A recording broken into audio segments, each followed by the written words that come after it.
In 2019, that legal obligation had been fulfilled, and the applicant now wishes to pursue the mining and quarrying operations on that half-acre property. As of this year, of course, they submitted their application to undertake that, so that's what's before you tonight. And the Village of Romeoville, in discussions with staff there, they are not interested in entertaining the annexation at this time. So I have the special use permit criteria up here on the screen for you for that special use permit for the mining and quarrying with the request to perform blasting and use explosives. And this is that Connect Explorer image that I mentioned earlier. So this is actually the site as of May 6th of 2020. So you can see that the operations, and this is a view looking south. So we're looking at the half-acre parcel right here, and then we have Route 53 is over here, and we're looking towards that residential subdivision. So you can see that the mining and the quarrying operations have continued southward and have stretched beyond the parcel here towards what we call the southern limits of the mining operations. And I'll show you a map of that in a minute.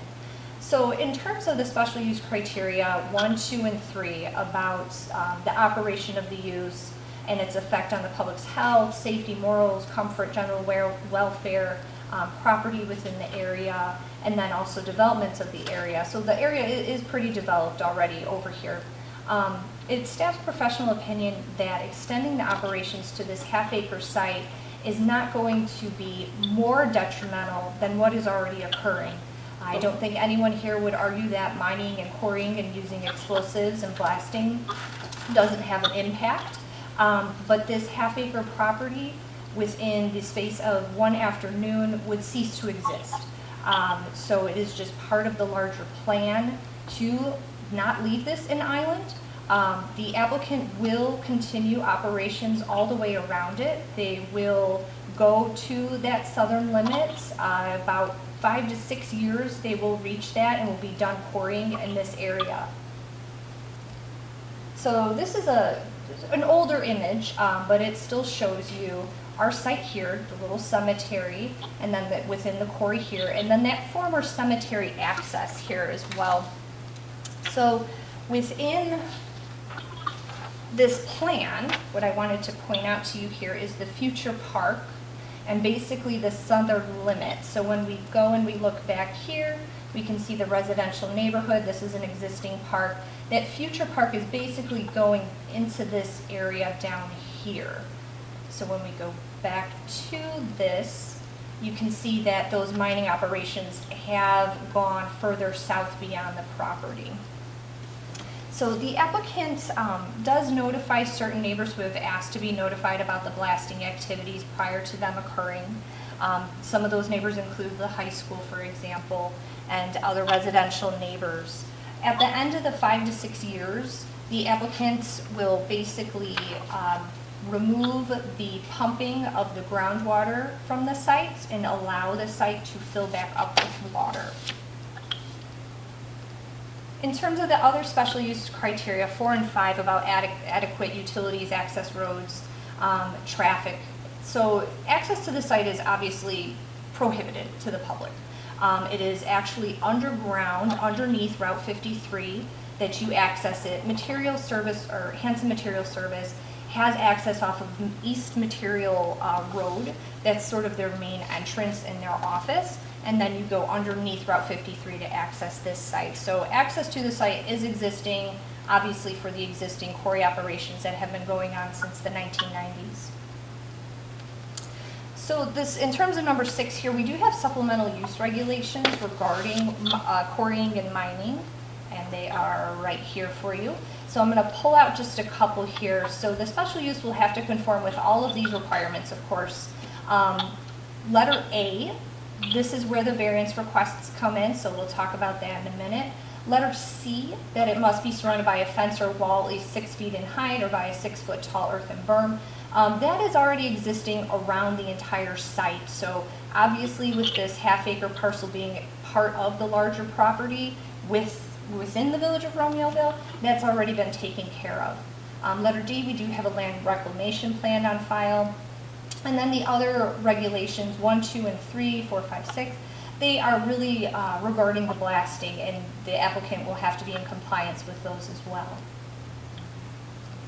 So now on to those variance requests. Like I mentioned, there are 6 of them, and we're going to kind of separate them out here. So the first 2, the variances for lot area and lot frontage. Obviously this parcel is landlocked, as you saw, surrounded by the village of Romeoville. Romeoville will not entertain annexation of this property. It's A1, it's a half-acre. These are required in order to bring the property into compliance because it was created in the 1990s. It was what was left behind after the rest of the property was annexed into Romeoville. So in regards to the criteria that we review the variances by, we do find this as a unique situation. I can't think of another situation or another parcel that is actually in this situation. And the variance, if altered, will not alter the essential character of the locality. Again, this goes back to what I had talked about previously with, you don't really notice that this is actually a different jurisdiction until you look at that that zoning map. So in terms of those other criteria, I did go in depth in those in your report, but just sort of in some, again, the remaining property is in the village of Romeoville. The applicant can't gain frontage or area without de-annexing property and then, rezoning it and bringing it into the county's jurisdiction. So this is a situation that's definitely not applicable to other A1 zone properties. So the variances regarding those open pits and shafts, again, that's a supplemental use regulation, at least 200 feet from any public road and at least 50 feet from side and rear property lines. This is actually a snip of the plat of survey of the property, so you can see it's 190 feet by 110 feet. And obviously the intent is to remove this property. So the open pits and shafts, there does not want to be a setback because the property is intended to not exist. It's intended to be completely gone and removed from this area. So in terms of the variance requests, again, this is a unique situation here. And the pits, or I should say the setback of the open shafts and pits, you can see in this map that I showed you earlier, it's a little hard to read here, but you can see they have a 100-foot setback marked. We have a 300-foot setback from Taylor Road, 100-foot from the property line along the airport, and then of course there is the future park down here as well. And then we have the setback, which ranges around the street. So there is commercial planned over here, so it's about a 40-foot setback, but then it goes back to 160 to 100 along the road. So there are setbacks along the property as a whole. But again, those are in the village of Romeoville, so not our jurisdiction. These are some images of the site. This is this sort of outcropping here, I'll call it. That is our half-acre property, more or less. There is a certain buffer around the property that the applicant has had to maintain for the blasting, so it's actually a little bit more inset. This is a view from the other direction. So here we're standing at basically like the southern limit, and we're looking north towards that half-acre property, which is right there at the tip there. This is a view on the other side of the property, so the east side of the property, closer to Route 53, and looking towards that southern limit where that future park is basically proposed. And our half-acre site would be behind me in this image.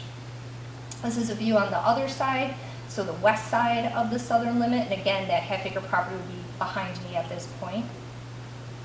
This is a view of that old gated entrance to the cemetery. So like I said, the applicant had to fulfill this legal obligation to maintain access to it for 20 years. And if someone had wanted to go, they basically would have asked for permission and then been guided to this gated area and led to the site.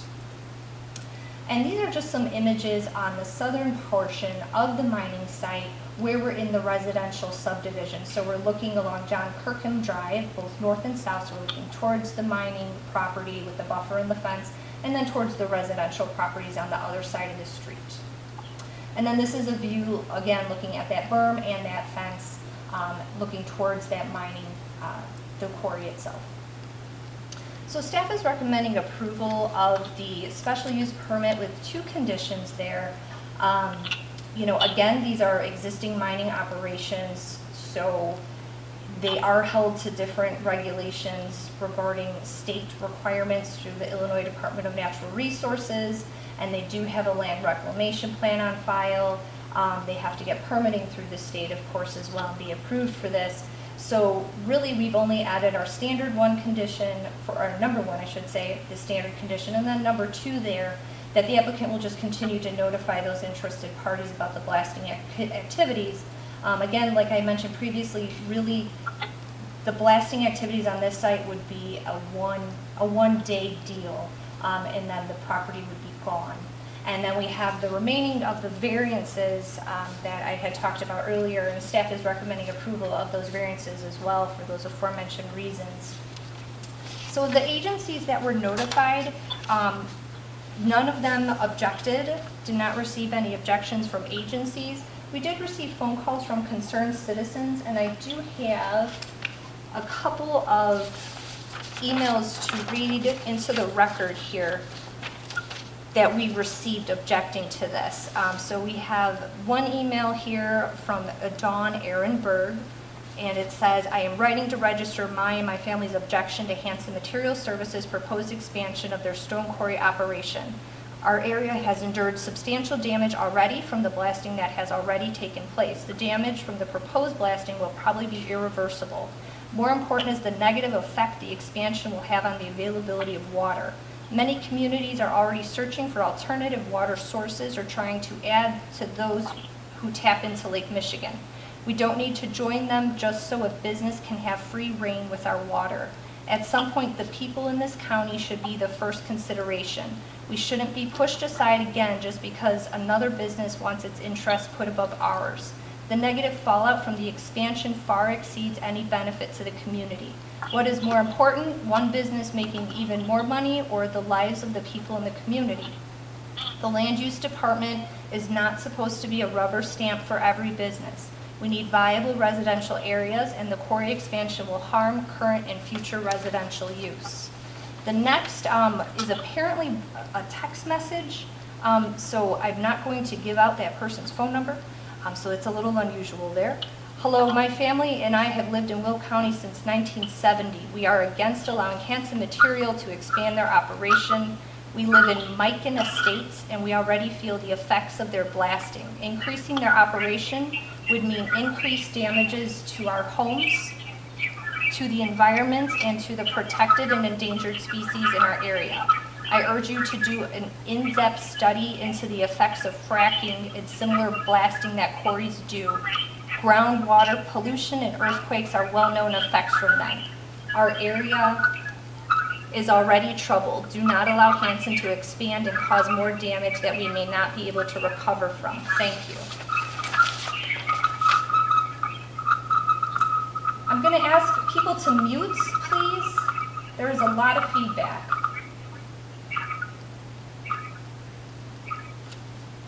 The next email is from Mary Burnitz.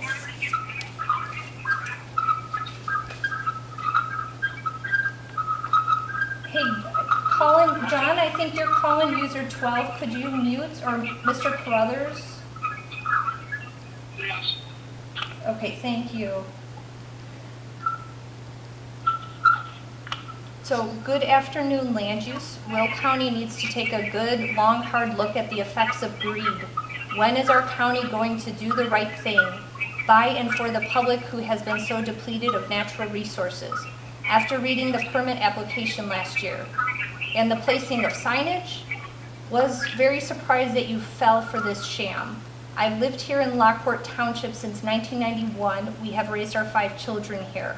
It will never cease to amaze me at the greed grabs that have tried many times to flood the area with transmodals, more pollution. It's air pollution or water pollution. How much water will be used with the expansion? How long can our aquifer handle before wells are dry and cracked, along with foundations of local homes?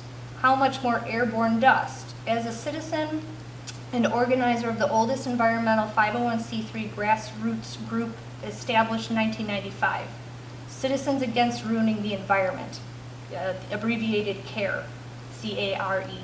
How many times do the people need to swallow this absurd notion?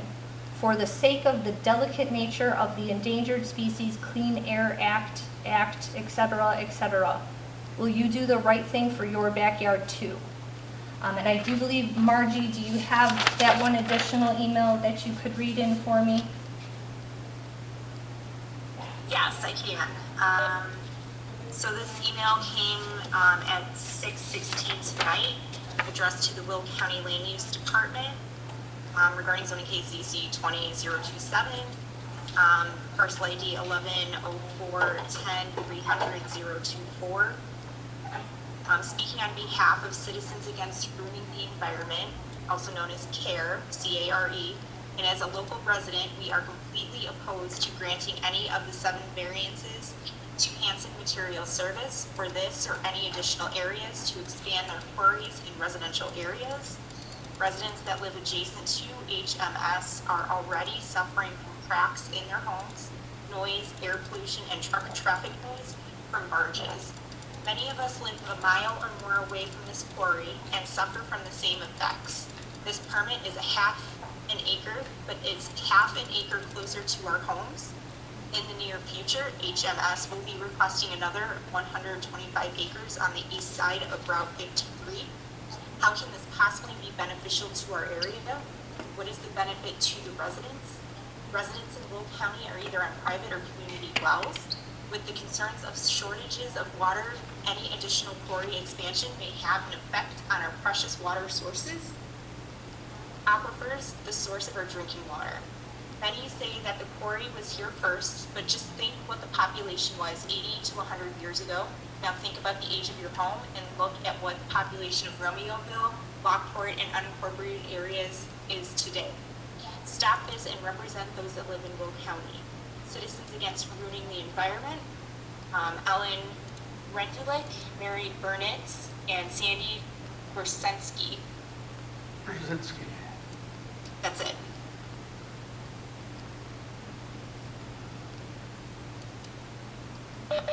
And I think that's everything, Mr. Chairman. I do know that we have probably several people here signed up to speak, but the applicant is present with other representatives of Hanson Material Service. Thank you very much. Can you hear me now? No. Okay. Has any member of our board got a question of staff? Keeper would like to know if any of those objection letters listed in the address.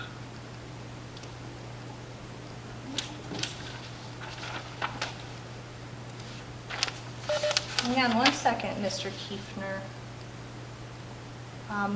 No to the first one, no to the second one I read. The third one with the CARE, Mary Burnett's director, it's actually the P.O. box for the group itself, which is located in Lockport. Margie, I don't know if that one had an address or not.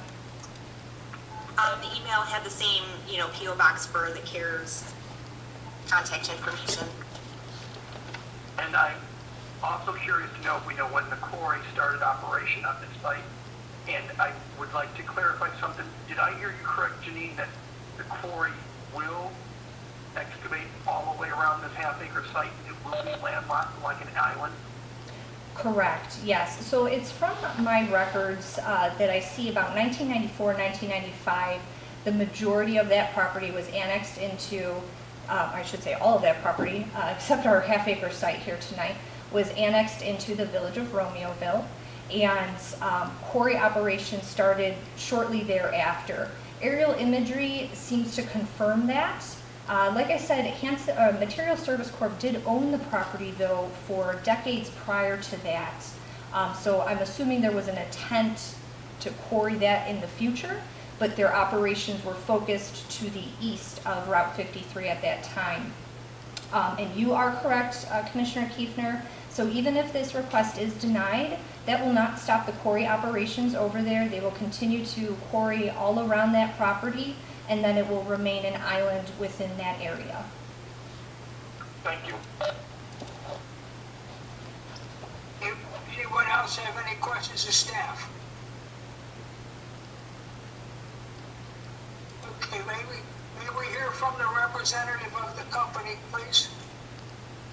Gentleman, representative. Yes, Mr. Chairman, my name is Randall Bovera. I'm the Area Environmental Manager for Hanson Material Service. Thank you, sir. So, Janine, thank you very much for giving that very thorough and accurate presentation. We do have a number of people supporting me in my effort today, too. We have Chris Pronitis, who's the plant manager of the quarry, Steve Novak, who's the Area Operations Manager, Toby Breedlove, who is our Vice President and General Manager, and John Mays, who is with Boone and Redner, our outside counsel. We're all available to answer any questions that you have. Thank you, sir. We will see if there are any more concerned citizens or opponents to your project, and get back to you, okay? Understood. Is there anyone on the phone currently that is in opposition or reporting? Mr. Chairman, I'm going to unmute them one at a time just so that we can have orderly here. I do see, as far as our panelists are concerned, I do have two that are actually named. So I have a Matthew Grace. Are you here to speak on this case? I'll try unmuting them. Otherwise there's not many names here, so give me 1 second. I am still new to this here, running it as the host.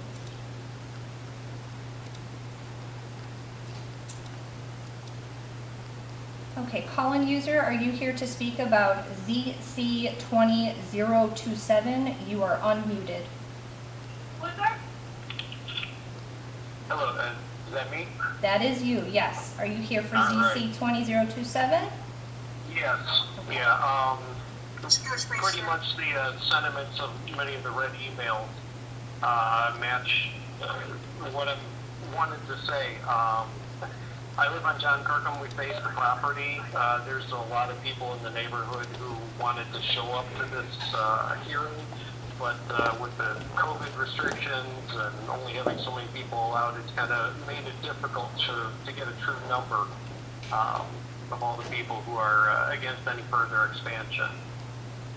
So, and unfortunately, my wife just got a call a couple minutes ago from my son. He got into a little fender bender, so I have to leave, and I can't express much more of what I'd like to about this.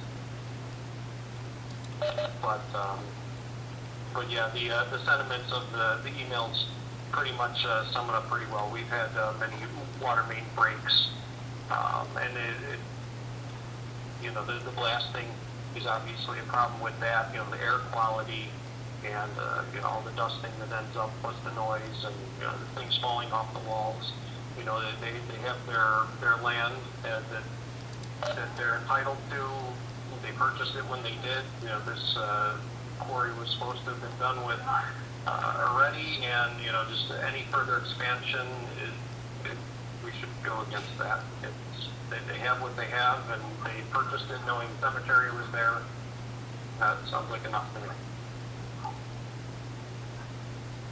Thank you, sir. Is there another caller? Yep, I'm just going to go down the line here. Okay, so we have another unidentified call-in user. Are you here to speak about ZC20027 for the quarry? It's me, then it. Yes, we can hear you. Please, the chairman is going to swear you in, and then please also identify yourself by giving your name and address for the record. Thank you. First of all, we want to swear you in, so respond, I do. Swear to tell the truth, the whole truth, and nothing but the truth, so help you God. Yes, I do. Please go on now. Hey, my name's James Gordon, and I'm actually also a resident on John Kirkham. And like the previous resident was saying, we have blasts. When they go off, I have things rattling throughout my house, the window panes. I have items falling off my walls, and I've even gotten some cracks in my walls as of recently. And to bring it even closer, or to continue on, is just going to be unnecessary damage to both my property, my neighbor's property, and everybody else. That's really all that I had to say. Thank you very And much. obviously, I'm sorry.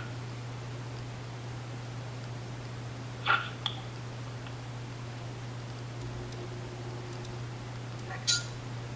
Okay, next unidentified call-in user. Are you here to speak about ZC 2002? You're on mute. Oh, Hello? thanks, Margie. Yes, I'm sorry, call-in user. The chairman is going to swear you in, and then please identify your name and address for the record.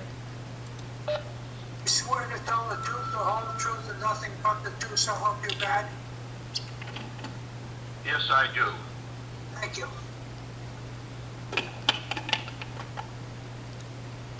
Please give your name and address, and then go on and state your case, sir. My name is Carl Groth. My address is 15026 Lewis Drive in the College View subdivision, Lockport Township, Illinois. Okay. Thank you. I understand that you had mentioned that the quarry operations are going to cease in 5 to 6 years. Is that correct? Yes, that is correct. That is their intent for this area, for them to reach completion over there in 5 to 6 years. And is that an end date, a guarantee, or is that just an estimate? Well, I could let the applicant speak more to specifics about that, to address any other questions that you might have. I don't know if there is an actual, hard and fast end date, December 31st of such and such year. So how about you go ahead and have your questions, and then we could answer them all. Okay, so I just got a few questions. This is mostly for Mr. Novak and Chris, the plant manager. I've got a pretty good relationship with the guys there, and I know that you have every legal right to be there and to do your mining as necessary. But my concerns have always been, because I am the president of the Water Association here, my concerns have always been our water supply. And I know that Steve has said in the past that it's an extremely dry quarry, that they don't seem to pump very much water out of there, although there are no meters and there are no pump sizes or anything that we could gauge the amount of water that's pumped out of there. But we have noticed lower water levels in our drinking water wells. So that's the concern primarily as the Water Association president, is their water supply and as well as the water quality. This has always been an issue from day one. I've always been worried about it. I guess you could just say that I'm very concerned for our water supply. And I don't know if there's any way that Chris or Steve could give me any guarantees that their water supply would never be destroyed. They have definitely been impacted, but not destroyed. And also with the blasting, yes, this is, if anybody ever lives next to a quarry, you'd realize that this is a continuous occurrence up here in our small subdivision. But again, we're a small subdivision, so it's sort of like David and Goliath, if you will. But in the whole scheme of things, I must say that I've always had good relationships with the Hanson Material Services, and but I am very concerned because as they move or encroach further south on the property, the blasts have become much more intense, and for obvious reasons because they're on the south wall. Now, I've been told that if they take that particular property out, which is not more than the cemetery, and you guys have mentioned that it would only take one day, well, in the whole scheme of things, that's not going to bother us. And if it helps by turning the face of that blast in a more westerly direction, and it would help us, then I'm not exactly opposed to it. Of course, it's only a small area. It would be nothing but a pillar in the middle of that big quarry after if it was not mined out of there. So I'm not 100% sure or convinced that removing that one piece of property would help, but I'm certainly open to anything that would help our situation up here. Again, it's the noise, it's the dust, it's the blasting, and our water supply. So, you know, and again, anybody that lives next to a quarry would understand everything that I'm talking about right now. So, if you could have Steve or Chris respond to this and maybe elaborate just a little bit, that would be very helpful to both the board and our community as well. Are you finished, sir? I am. Thank you very much for your testimony. Okay, this is Chris Pernitis, the plant manager of Romeo Quarry. As far as a specific, hi Carl. As far as a specific date goes, Carl, like the other one better you know, with the big our mining Do you like the other way better with the big faces? Or? amounts change from year Is to that year better? based on what our customer supplies are. So that's an estimated date. I would not give a specific end date based off of that information. It's truly an estimate. I know, but the chairman asked. Question about the water supply. The last 2 weeks and even beyond has been extremely dry weather. So it would not surprise me that you're not getting any groundwater from natural rain sources right now. We're certainly not seeing the volume of water increase or decrease based off of what normally comes in from rain, but definitely it's a decrease from surface water that we normally would get from rainwater since there's lack of rain. And as far as the blasting question that you have, as we're currently mining, we're mining around that cemetery property right now. Currently, we're abiding by the fact that it's not zoned right now, and if it was to go ahead and be zoned, that would allow us to mine in a more normal fashion that could allow us to mine that property in a more east to west on that southern wall of that cemetery property, along it with that southern line of reserves that would allow us to direct that energy more towards the west. If we continue going around that property, it's going to create unusual blasting that's going to, basically tiptoe around that half-acre parcel that's making it more difficult to direct our energy. And as far as your more intense feeling of the shots, we have the 2 seismographs located in your neighborhood, one on John Kirkham and then the other one over by the well house. We continue to monitor those with a third party, and we have been well under the regulated guideline from the IDNR and the village maximum ground vibrations and air blasts. So we continue to design our blast with that in mind. Obviously, we're moving closer, so I believe, for the last prior 6 years, we concentrated in the northwest corner, all the way by Taylor Road. There was a concerted effort by my former area manager to complete that supply as to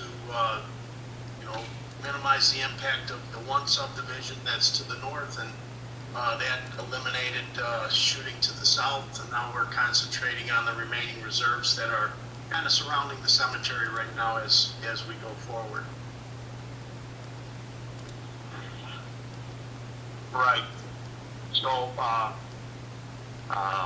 I guess I should just ask, as I always have in all the hearings and meetings I've ever been at, I would just ask that you do the very best you consciously can to remember that we are your neighbors and to be doing the right thing at the right time to the best of your ability with all the data and knowledge that you guys have in mining business. Excuse me, I'm going to interrupt here. This is not the debating station. This is a spot where you're talking to a board. So refer to all information to us and not back and forth. Thank you. Okay, thank you very much for letting me speak. Are you up? Are you done, sir? Chris, Yes, I'm done. Okay, thank you very much. Okay, I am moving on to the next unidentified call-in user. If you are here to speak for ZC20027, sorry about that.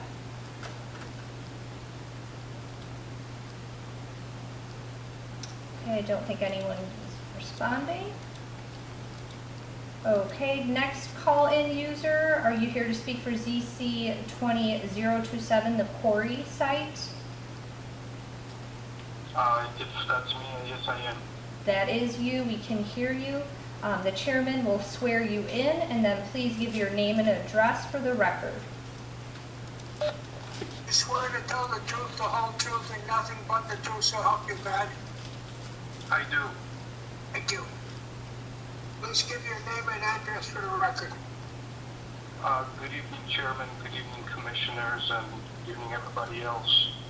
My name is Thomas Saliga. I'm a resident of Romeoville. The address is 340 Dartmoor Avenue, and I do live in a subdivision which is directly north of this quarry.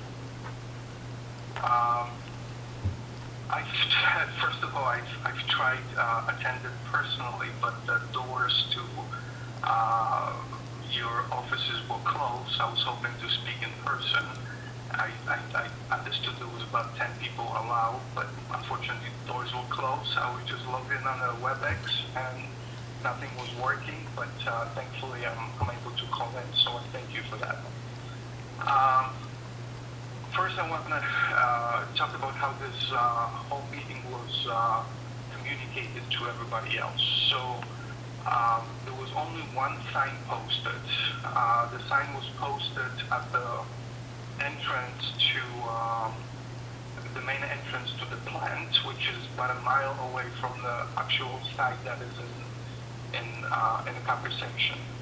I do believe in the past, when those type of projects come online and public hearings are scheduled, there should have been a sign, actually multiple signs, closer to where people who would actually be interested in this are able to see it. The sign where it's placed, it's even partially obstructed because there is some future work there. So it's really disappointing how this was communicated. So that's number one. Number two, about the meeting itself, the notice is supposed to be sent to all residents who are next to the quarry. And I know for a fact, a couple of days ago, I spoke to a friend of mine, Dorothy Bromberg from 19328 Taylor Road, and she has never received any notice. and her property is directly next to the site. So, that in itself is, trying to, with the sign and not notifying everybody, that's a little bit not fair on their side.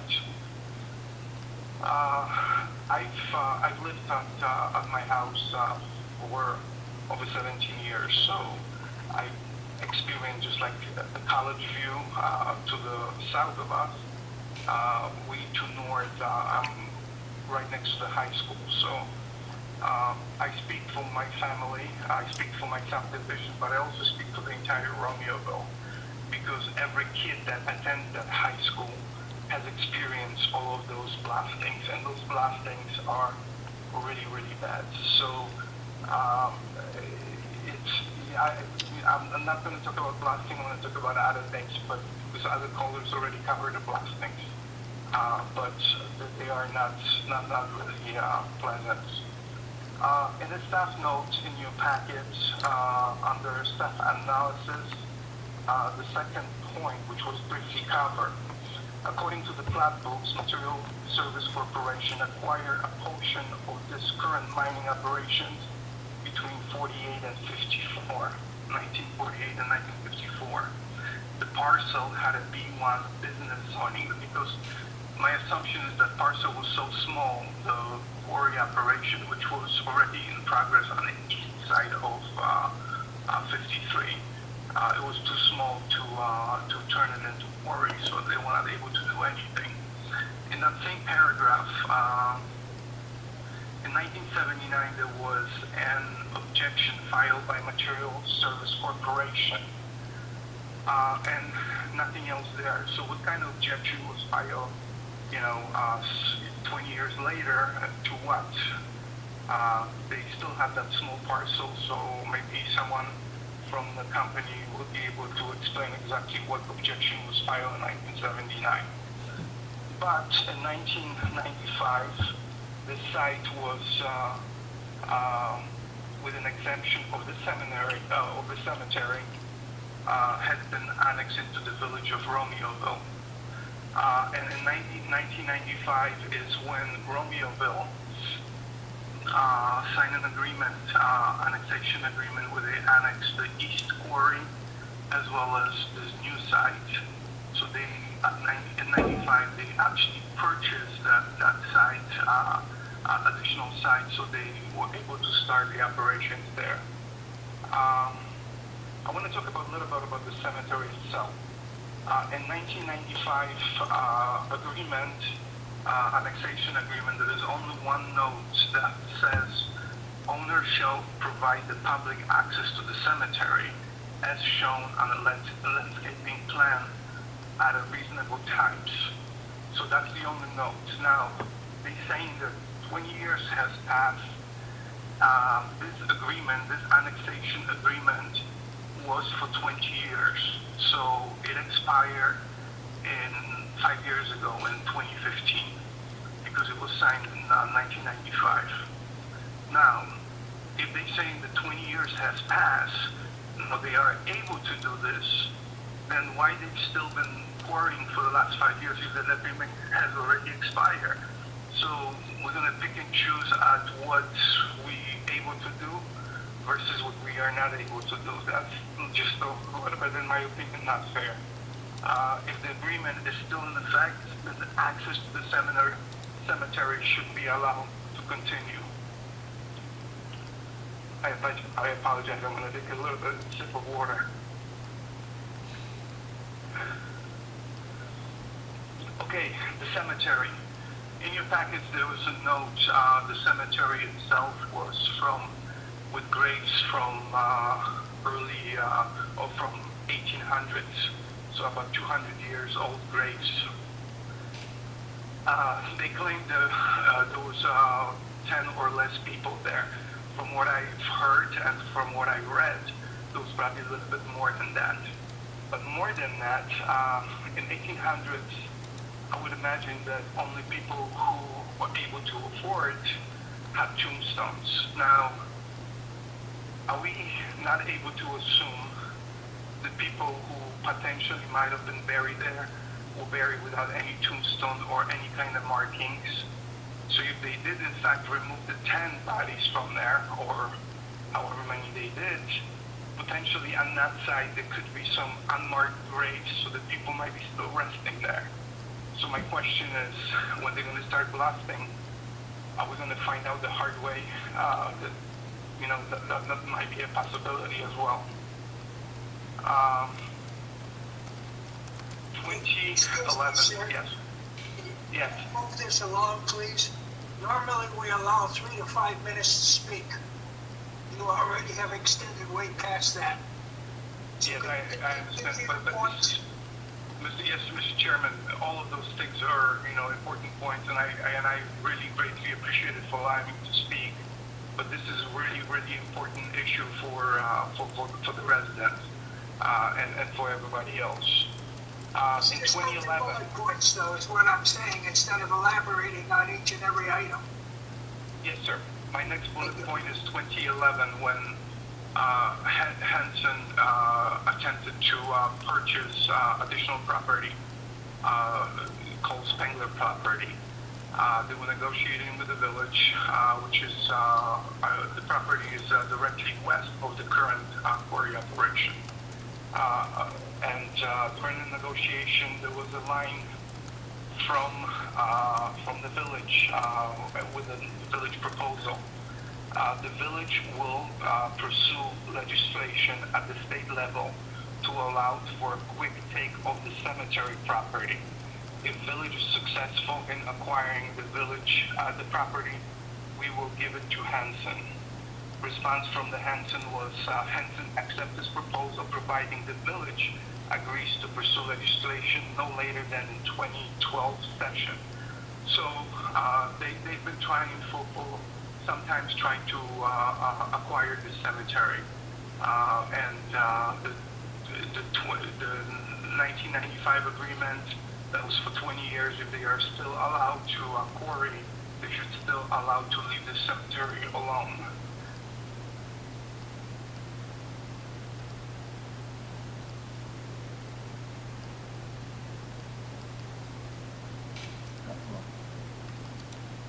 They reached out. Their PR doesn't exist to talk to the resident. I wanted to, in the past, to be notified when the blasting happened. They never allowed that. From what I know, the only place that is receiving those is local. Because they have some to the south. They have some very specific equipment that it will damage through the so they get a warning, but nobody else. They are not allowed to fill this quarry on the west side, which is a good thing because they have paid some serious fines for it in the past. They've been fined by Illinois EPA, penalties for a lot of violations. So it's all about making money. I believe we're going to come back very soon because they're going to try to start mining on an additional parcel on the east side. It's going to be a little bit harder because there are wetlands there. And may I remind you, in 1999, they were found liable, and they settled. They didn't have to admit the liability, but they settled a lawsuit paying the record sum of $7.5 million for destroying the wetlands. All of that is public records. I please urge you, let somebody else stand up because Romeoville does not want to stand up. They don't want to even look at this project. That's why they did not, went with Romeoville. That's why they're trying with you right now. But please stand up for College View. Nobody has stand up before for them. Stand up for the rest of the Romeoville. I really appreciate it, and thank you for your time. Thank you, sir. Do we have any more callers? I do have one here, but I think that they may have, oh wait, no, someone else just called in here. Oh, no, that's for a different case, okay. I have a call-in user here, but I think you may have already spoke before on this ZC20027.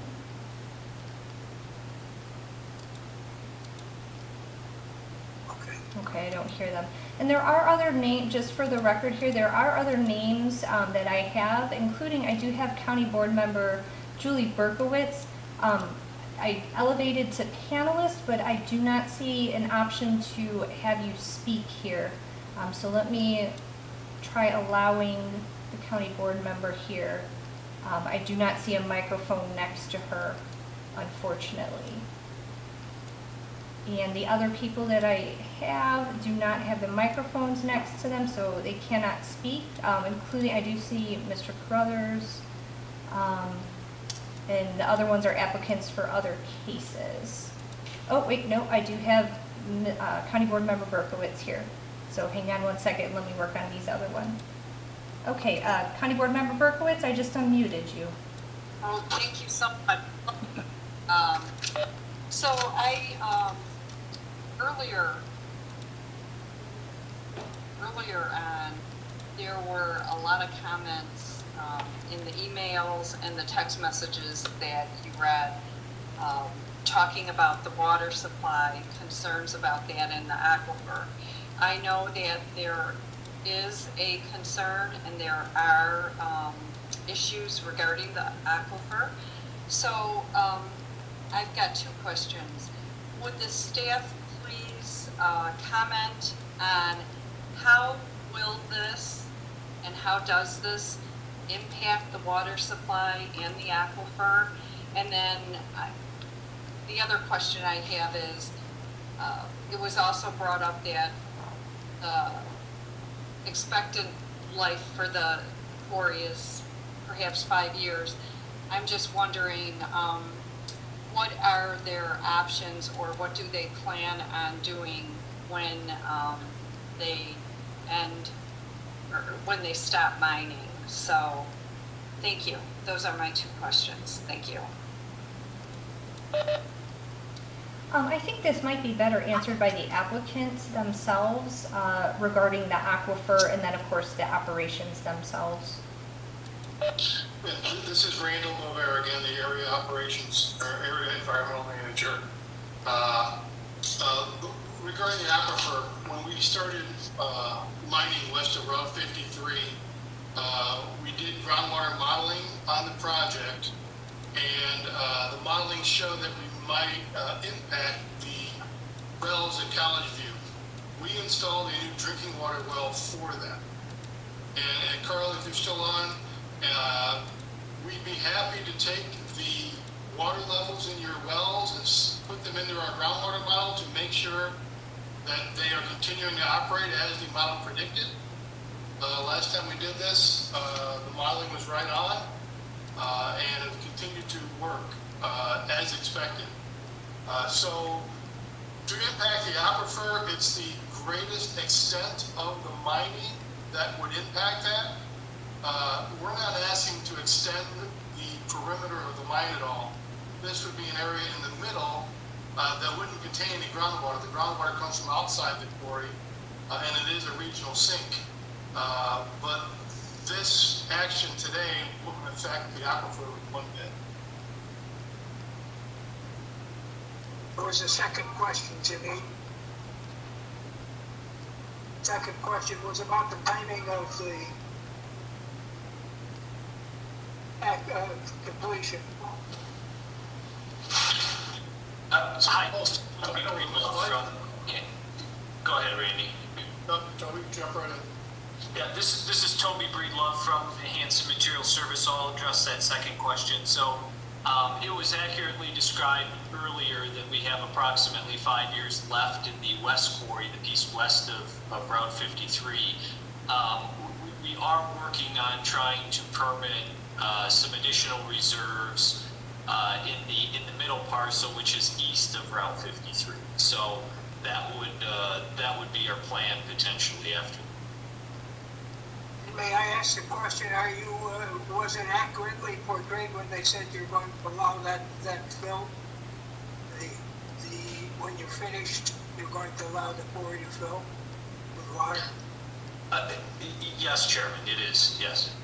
Okay, thank you. Okay, Mr. Chairman, I think I just have one more person here that has called in. It's a Deborah Sabah. I'm sorry if I'm saying your name wrong. Are you here to speak about ZC 20027? You're unmuted. Yes. Okay, thank you. I just said your name for the record, but the chairman's going to swear you in, and then you can restate your name and your address for the record. Swear to tell the truth, the whole truth, and nothing but the truth, so help you God. I do. Thank you. Would you please give your name and record and address for the record? My name is Deborah Sabah. I live at 19359 West Dawson Avenue in College View subdivision, Lockport Township. I'm actually the last house on the southwest corner, right by the airfield. I have lived here for a couple years now, and the blast, I work from home because of the pandemic, and I had no idea how bad they were until I happened to be home for them. They do it at various times. It shakes my whole house. The windows rattle. Things fall off the wall. I can't imagine that this is good for my house or my foundation. I would like to know if the people from Hanson are going to help us rebuild after they keep blasting, or help with the repairs, because it's really, really bad lately. And there's no set time. Like I say, I'm on the phone with my customers because I'm working from home. I actually jump and scream sometimes. It's so bad. And I'm concerned there's dust in the air. I'm concerned for the wildlife. I have a lot of blue jays, and I know there's a lot of hawks in the area that utilize that area. I know that there are a lot of fundamental problems that quarries provide for the environment, and I am very against them having any other area expanding to blast from. And I am concerned about the cemetery as well, because there may be bodies that weren't marked still there. Thank you very much for your testimony. I appreciate it. Okay, Mr. Chairman, so everyone else that's on the line here, I don't have the ability, I have given them the audio panel, but they don't have microphone capability here. So that is everyone that I have currently on the attendee list. Thank you very much. Someone on our board speak? No? Okay. I would accept a motion on this first, the approval of special use permit for mining and quarrying. Mr. Chairman, with regard to case number ZC-20-027, I'll make a motion for approval of a special use permit for mining and quarrying with a request to perform blasting and use explosives with the two conditions. Kim Mitchell seconds. I have a motion and a second. Would all of you vote by name, please? Kim Mitchell.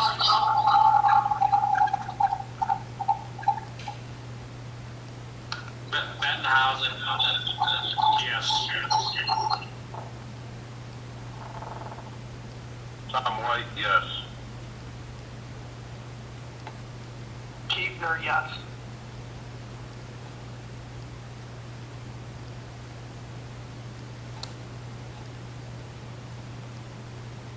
Barbara Peterson? Barb, I just unmuted you. Peterson, Okay. Peterson votes yes. Skip the vote, yes. Is that the total attendance that we have right now? What about Mike Carruthers? I think we lost him. Mr. Carruthers, if you can hear us, I see you on the attendee list, but for some reason there is not a microphone next to you for me to mute or unmute you. So I do see your name and I gave you the audio capabilities, but I can't unmute you. Janine, it would be better if Chris would call each of us for our vote, instead of us just, want our name said with our vote. We can do that too. Did you want me to take roll call for this again? I don't know if you need it for this one if you want, but it would be easier, Chris, if you call each of us. Certainly, we'll do it with the next one. Thank you. Next, we have the approval of variance for minimum lot area from 10 acres to 0.5 acres. Mr. Chairman, I'll make that motion, same case number. Okay. Hanson seconds. Okay, thank you. Would you please call the roll? Mike Carruthers? Kimberly Mitchell? No. John Kiefner? Yes. Thomas White? Yes. Roger Bettenhausen? Yes. Barbara Peterson?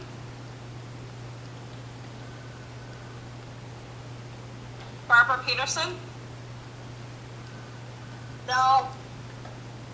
And Hugh Stippen? Yes. 4-2, yes. Mr. Chairman, with regard to same case number, I'll make a motion for approval of a variance for minimum lot frontage from 300 feet to 0 feet. Hanson seconds. Have a motion second, please call the roll. Michael Carruthers? Kimberly Mitchell? No. John Kiefner? Yes. Thomas White? Yes. Roger Bettenhausen? Yes. Barbara Peterson? No. Hugh Stippen? Yes. 4-2. Mr. Chairman, with regard to same case number, I'll make a motion for approval of a variance for the location of open pits and shafts from the side property line from 50 feet to 0 feet north. Hanson seconds. Roll call, please. Michael Carruthers? Kimberly Mitchell? No. John Kiefner? Yes. Thomas White? Yes. Roger Bettenhausen? Yes. Barbara Peterson? No. And Hugh Stippen? Yes. 4-2. Mr. Chairman, same case number, I'll make a motion for approval of a variance for the location of open pits and shafts from the side property line from 50 feet to 0 feet on the east. Hanson seconds. Please give a roll call. Michael Carruthers? Kimberly Mitchell? No. John Kiefner? Yes. Thomas White? Yes. Roger Bettenhausen? Yes. Barbara Peterson? No. And Hugh Stippen? Yes. 4-2. Mr. Chairman, with regard to same case number, I'll make a motion for approval of a variance for the location of open pits and shafts from the rear side property line from 50 feet to 0 feet on the west. Hanson seconds. Roll call, please. Michael Carruthers? Kimberly Mitchell? No. John Kiefner? Yes. Thomas White? Yes. Roger Bettenhausen? Yes. Barbara Peterson? No. And Hugh Stippen? Yes. 4-2.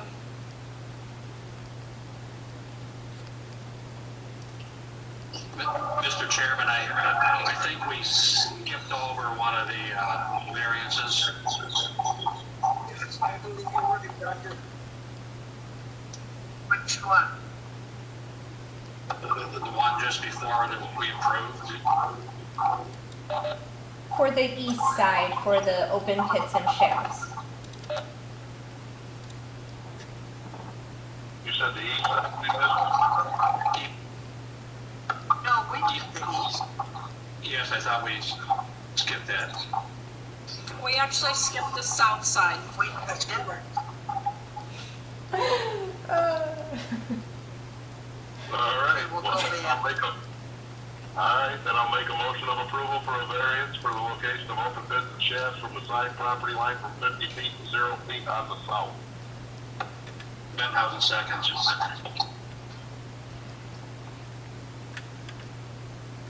Roll call, please. Michael Carruthers, Kimberly Mitchell, No. John Kiefner, Yes. Thomas White, Yes. Roger Bettenhausen, Yes. Barbara Peterson, No. and Hugh Stippen. Yes. 4-2. No, by a margin that passes.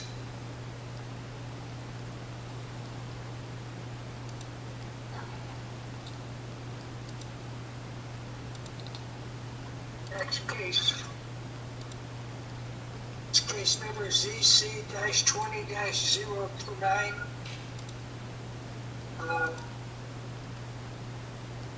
For variance of setback from 10 feet to 3 feet on a wireless. The case was prepared by Marguerite Penny. Is Marguerite going to present it? No. Yes, Mr. Chairman. Please present it, Marguerite. Okay. Let me see if Janine's going to set me as presenter. She's Doing it, still- Margie. Hang on. I'm doing it. Okay. Okay. Oh. See presenting screen. Hang on. You're on the main screen now. Okay. Can Sorry. you see my PowerPoint? Sorry, Margie. Hang on one second. I hit something, then I hit something else. Okay.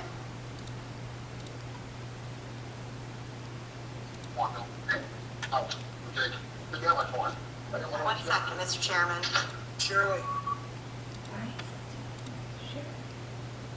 Okay. Let's see if you- There we go. All right, Margie, we can see your screen now. Awesome. Just not the presentation. There it goes. There we go. Okay. So, zoning case CC-20-029 is a variance request for a wireless telecommunications facility. So this is a different variance request than the typical variances you've heard with the last zoning case and the others you'll hear tonight. This case will be proceeding to the full county board for final determination. This particular case takes place in Frankfort Township. The owner is Kathleen M. Cardolano Trust, 2016-0485, where Kathleen Cardolano is trustee. The applicant is Crown Castle USA Incorporated, which is doing business as CCTMO LLC, where CCTM Holdings LLC is the 100% sole member of CCTMO LLC. Which has Jay Brown as President and Chief Executive Officer, Kenneth Simon as Executive Vice President and General Counsel, Daniel Schlanger as Executive Vice President and Chief Financial Officer, Donald Reed as Secretary, and Masha Blankenship as Assistant Secretary. The agent representing tonight's zoning case is Fred Bull of Chayo Tower Consultants on behalf of Verizon Wireless. The applicant, CCTMO LLC, leases a 1,680 square foot area of the subject property located along the northeastern side of the property, and this includes the eastern property line as the easternmost boundary of the lease area. and operates a wireless telecommunications facility from this area.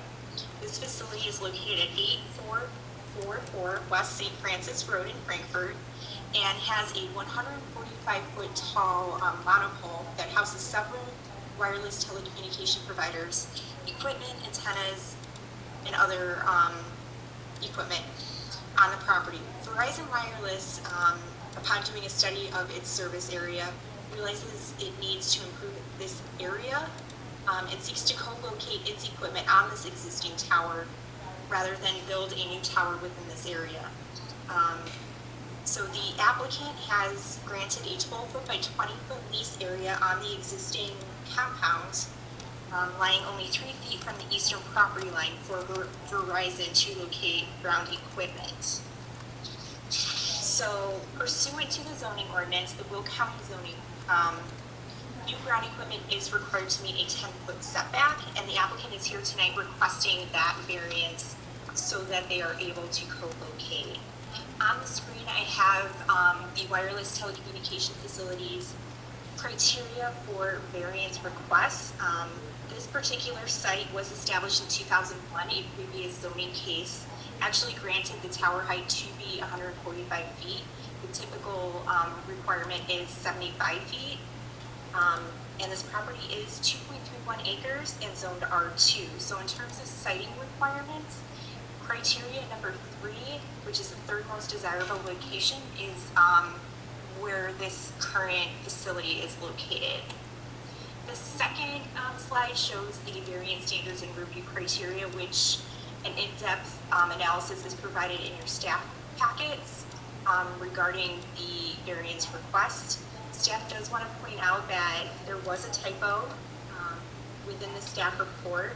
On page 4, under section 5, where it was addressing which section of compliance that this criteria falls under, it should read section 155-16.70M of the Will County zoning ordinance.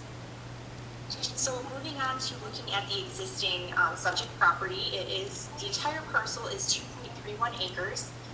It's improved with a single family residence, detached garage, swimming pool, and then as you move further north, and you can kind of see with the zoomed in section of the wireless telecommunications facility, there's a 7-foot solid wooden fence as well as landscaping along the exterior of this compound that were requirements of a previous zoning case. Since that time, variances no longer can be conditioned. So this was just, kind of a previous caveat to that. So Verizon's lease area will be centered within the area that the red box is located on the property. And you can see from the zoning map that this area is predominantly residential in nature. You have A2, R2. To the south within the village of Frankfort, we have R4, which is an attached single family. And then you have R6, which is multifamily, and R5, which is single family residential and can be, like townhouses and things within unincorporated Will County. And then you also have common utility lines running directly east adjacent to the subject property. So looking at the aerial on the screen, we have a 1/4 mile radius around this existing tower. This was provided in one of the requirements of the variance request. You can see that there are no other cell towers or wireless telecommunication towers in this area.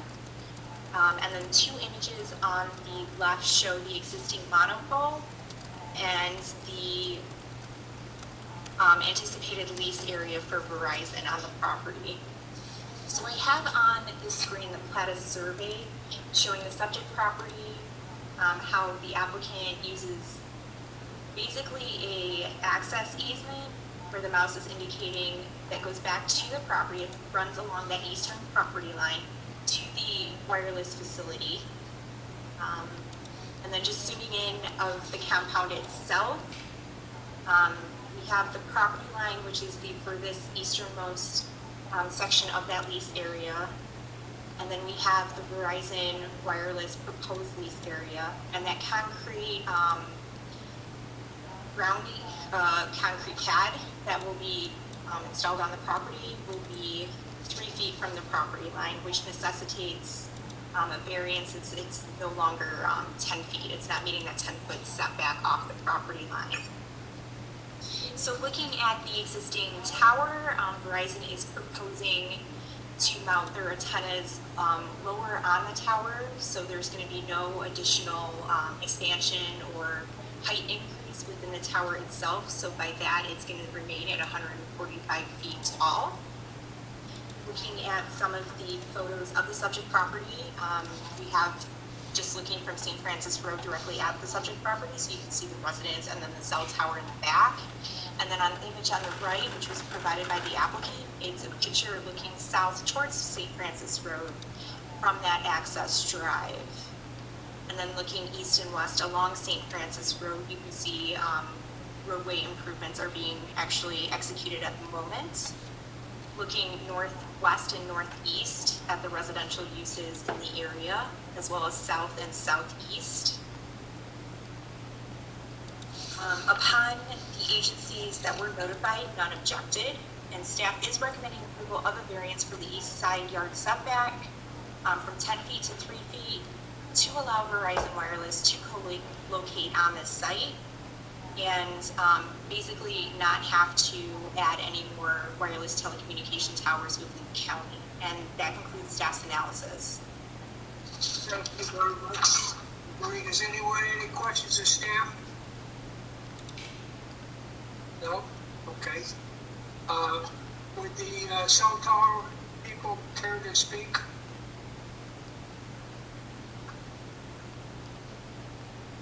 Hi, my name is Fred Lau. I'm with Chaley Tower Consultants, representing Verizon Wireless, who holds a lease with Crown Castle, which owns the tower.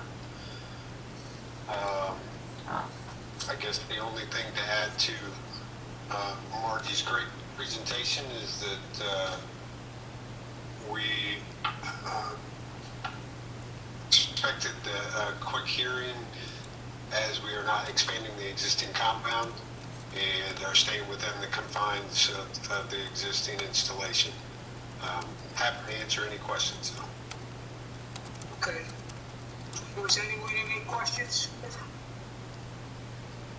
No? All right, thank you. We're doing standby, so while we check to see if there's any objectors to this case. Yes, sir. Thank you. Thank you, Mr. Chairman. Let me pop open the attendees here.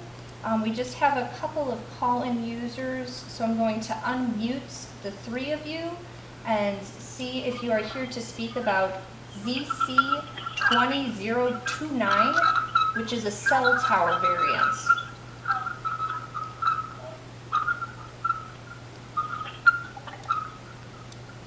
Nope, I don't think we have anyone here to speak about the cell tower variance. Okay, thank you.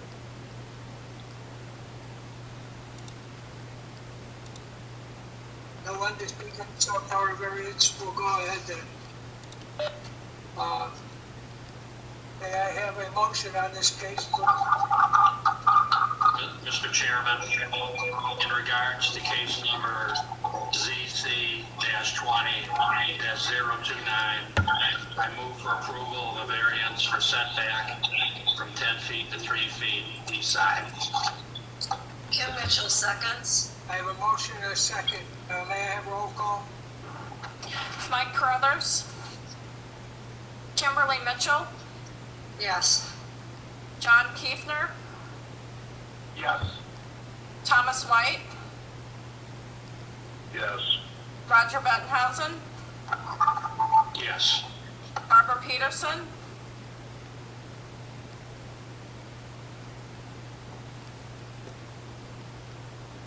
Hugh Stippen. Yes. I think we lost Barb. Okay. Motion passes.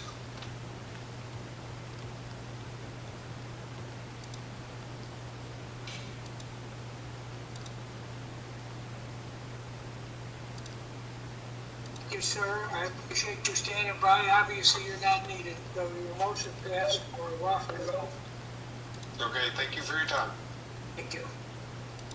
Next case, case number ZC-20-034. Variance for minimal lot frontage. And the case was done by Lisa. Lisa, are you here to? Yes, Mr. Chairman, I am. Thank you. Could you please present your case? Thank you, Mr. Chairman.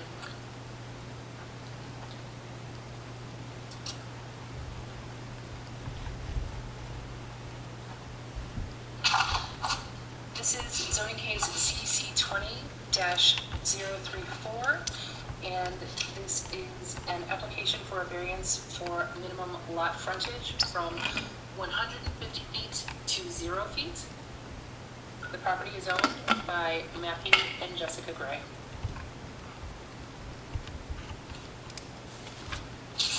The subject parcel is located east of Marley Road in New Lenox Township.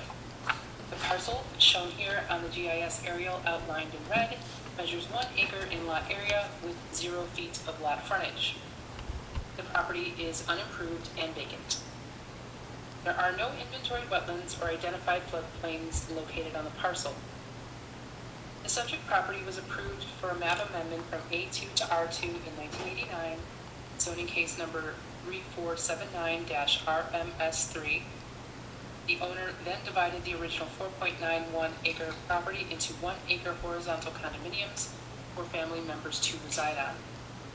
The declaration of covenants and plat for the horizontal condominium were recorded on January 11, 1991. Therefore, the parcel is illegal, non-conforming. The owners are pursuing the variance to bring the property into compliance so that they can obtain a building permit for a single-family residence. The zoning map shows that the property is zoned R2, as are the other horizontal condominium properties. This is a view of the parcel, of the subject parcel, looking northeast. This is a view of the subject parcel looking southwest. This is a view of the private drive that provides access to Marley Road.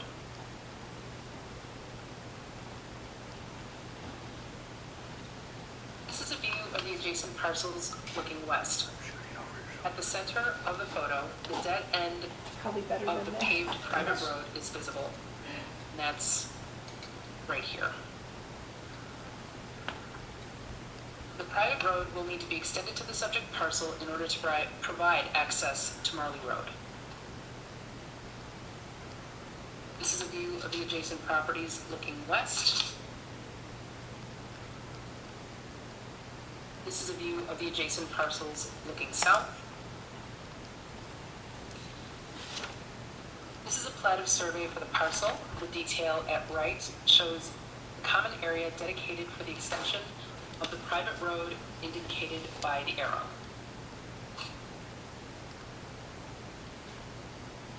Based upon the criteria by which staff and the Plan Commission are required by ordinance to evaluate, staff finds that the plight of the owner is due to unique circumstances. The parcel was created without frontage in 1991 prior to the owners purchasing the property in 2020. The staff finds that the variance, if granted, will not alter the locality. The parcel has existed in its current configuration since 1991. Staff recommends approval of the request. And I'm happy to take your questions. Yes, are all of these flag lots on this private road? No, Mr. Chairman, they are not flag lots. They have, instead of frontage to a dedicated road, they have frontage along a private drive. Okay, that's my understanding what a flag lot is. Without frontage on a dedicated road. Maybe I misunderstood there, but wrong in my assumption. But okay, thank you very much. Does anyone else have any questions of staff? No? Okay. I'd like to have the motion on this case. Mr. Chairman, in regards to case number ZC-20-034, I move for approval of a variance for minimum lot frontage from 150 feet to 0 feet. Mr. Chairman, I don't mean to interrupt, but we do have someone here who would like to speak on this case. Yes, please. Roger, would you hold your motion then? I'm sorry. Yes. Please allow the caller to speak. Okay, let me find his name here quickly.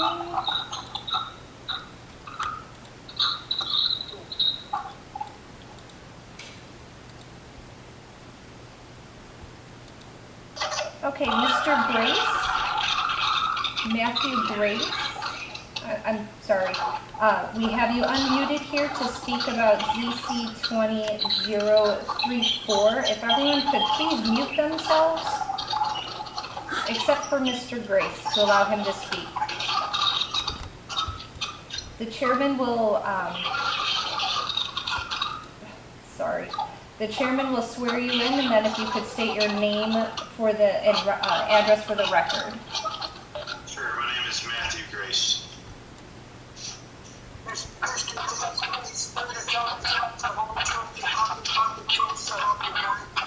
Yes, sir. Thanks for the platform to speak tonight. I am directly north to this vacant lot, as listed on the plat of survey as Lot 2. This is on the very far east side of our 5 acres. And I apologize, I may ask some questions here tonight that don't apply to the platform, but this is a first for me. I'm not exactly sure what lot frontage means. I've Googled it multiple times. Didn't come up really clear. I've asked a couple people I know in the surrounding area. Could somebody define lot frontage for me so that I have a better understanding of the special access request here? Yes, hello, this is Lisa Anopoulos. The zoning ordinance defines lot frontage as having one property line that directly abuts a roadway, whether it be dedicated in the case of a public roadway or undedicated as in the case of a possibly private drive. Okay, understood. So this is purely access and egress to a roadway? Yes, sir. Okay. I guess I don't have many concerns with the lot frontage. I do have other concerns in regards to the potential development. Is this the correct platform to talk about potential site plans, a natural swale, and drainage on said property? No, sir. This is strictly for the purpose of bringing the property into compliance as stated on the agenda. Okay, understood. If the record can be showed, obviously it shows that the property was purchased in 2020 knowing that the lot frontage was unavailable as developed, and I believe it was 89 as previously stated. Myself, as well as some of the surrounding homeowners, do have concerns over a natural swale that runs through their property that currently holds water. That property potentially needing to be raised and elevated, which would definitely affect multiple areas, multiple properties, I should say. And then also concerns over, this is zoned, I believe, condominium, I believe in 89. The definition my father-in-law gave me, who is on lot 14 and 89 at the zoning meeting, was that these properties all shared a common well and septic. That being said, I don't know if it's accurate. However, we are adding additional well and septic concerns to this area. We already have drainage issues that have come up in the past years. I believe the Will County Health Department has been notified. Adding an additional well and septic to a 1 acre lot raises concerns over drainage, septic, and obviously, well-being of the adjacent properties. So, when would the proper platform be to speak to these? Hello, sir.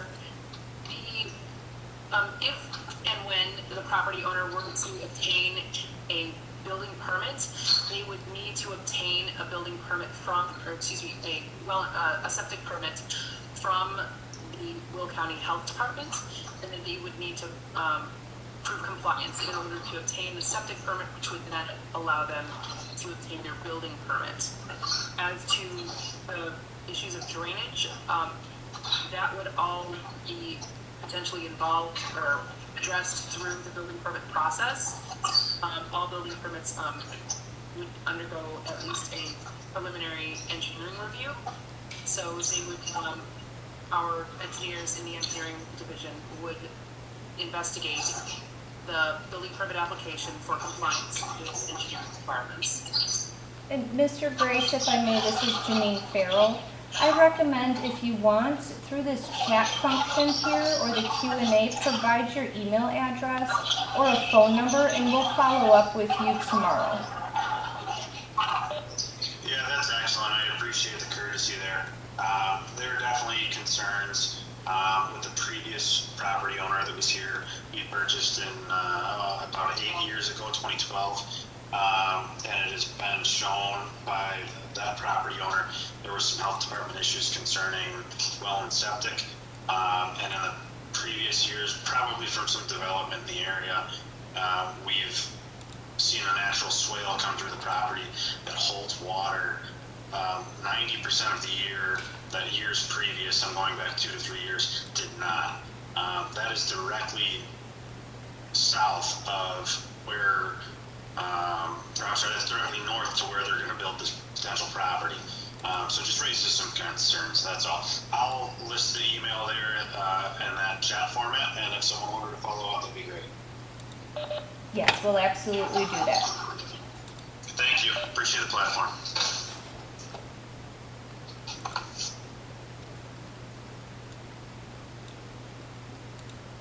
Care to speak on this case? The owner there, or available? I am going to unmute 2 callers that we have to see if they are here to speak on this case.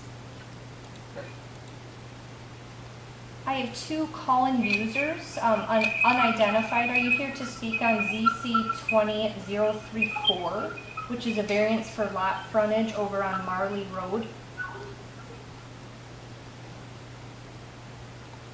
I do not think they are, Mr. Chairman. Okay. If you have no callers or objectors, I'll ask for a motion on this case. I'll repeat my motion in regards to case number ZC-20-034 to approve the variance for a minimum lot frontage from 150 feet to 0 feet. Thank you, Roger. May I have a second? Okay. Please do a second. Roll call vote, please. Michael Carruthers. Kimberly Mitchell. Kimberly Mitchell. Yes. John Kiefner. Yes. Thomas White. Yes. Roger Bettenhausen. Yes. Barbara Peterson. Barbara Peterson. And Hugh Stippen. Yes. Yes. Thank you, Barb.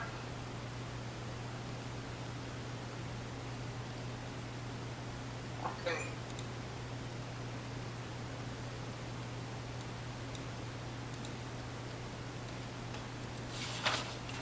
Next case is number ZC-20-039. Prepared by Janine Farrell. I presume presented by Janine. That's correct, Mr. Chairman. All right, zoning case ZC 20039 contains two variance requests. We have two side yard setbacks, over on the west side from 10 feet to 8 feet, and then over on the east side from 10 feet to 7.7 feet. This is over in Lockport Township, and the applicant is requesting these in order to bring the structures on the property into compliance. They are currently existing, the house and the detached garage, and the applicant is looking to build an addition onto the residence, and at the same time is bringing the garage into compliance.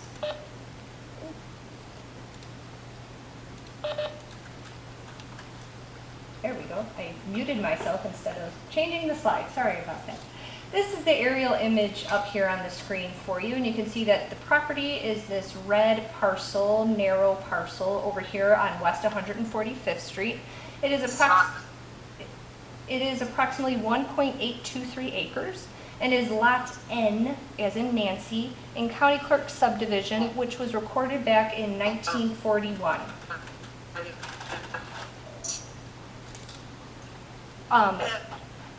The parcel is deficient in lot frontage, only 120 feet of frontage, when 150 feet of frontage is the minimum for R2.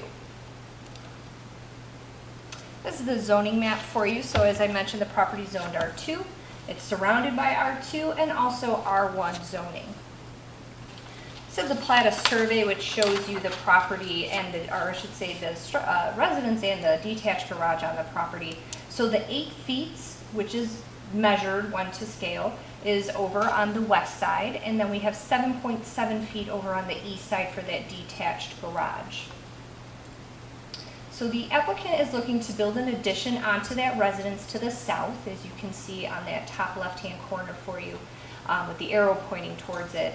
And then I have just an architectural drawing of what the front elevation, the sort of the street-facing facade would look like. And I showed you what the west side of that structure would be where this addition is proposed. So again, you know, it currently is 8 feet from the side yard over there, and the applicant is only looking to extend the building back, so to the south with this addition. He is not encroaching further into the setback, but keeping in line with that deficient setback. The residence, like the parcel, was actually constructed in 1941. So both the structure and the actual parcel predate our first zoning ordinance. So any sort of setback requirements that we would have had, which didn't come into play until 1947. The garage, it's difficult to determine the age. There's a lot of tree cover out there, but it appears by 1970. And at the time when that garage was built under the zoning ordinance regulations, it would have been in compliance at the time, would be legal non-conforming as we constitute it today, but the applicant's just bringing it into compliance while he is going through this zoning action in case maybe he would like to build an addition onto the garage at some point in time in the future. This is another image of a floor plan that's existing for the property, and I'm pointing out the residential, sort of that west side, and then I'm pointing out here the addition that the applicant would like to build. So we're just basically putting in here a master bathroom off of a master bedroom. So in reviewing the criteria that we review variances by, staff does believe that this is a unique circumstance. We have a legal non-conforming parcel and two legal non-conforming structures here. The applicant is just looking to build an addition online or in line with that existing structure with that 8-foot setback, and then at the same time is just bringing in that other structure into compliance. In terms of criteria B, that it will not alter the essential character of the locality, staff affirms that as well. This area, as you saw from the aerials, is constituted of these very narrow 1941 parcels, so an older subdivision, and also older structures dating from that same era. So we have one or more structures which encroach into a side yard setback in this locality. In your staff report, staff affirmed the rest of the variance criteria, but just sort of in sum here, this isn't out of a desire to make more money out of the property. Again, this is for residential use for this private individual here, and the applicant cannot gain frontage or gain area to his property in order to meet the side yard setback. These are some images for you. We have the residence, sort of on the right-hand side of your photo there, and then also the garage. The lot is very long and narrow, so this is taken, probably about midway through on the driveway itself, so not from the street. This is a view of that side yard setback for the detached garage over on the east side, the 7.17 foot setback. You can see there is a tall fence there that also blocks from the neighbor. And then this is a view looking towards that west side yard setback, so the 8-foot setback. The addition, of course, is going to go behind what you're seeing here. This is the street-facing facade, but you can see the fences with that neighboring property. This is a view that's looking west along 145th Street, and then a view looking in the opposite direction towards the surrounding area. This is that residence that's over to the east. And then a view from inside the driveway looking out towards the neighboring properties to the north. And this is a Connect Explorer image, so our aerial photography that we have of the rear of the residence. And this is the most current image we have, so from 2020. And you can see just the back of the residence, and then right over here, this is where that addition is going. So just right in line with that little bump out. And then this is that detached garage, and then you can have a view of that other side yard setback right there.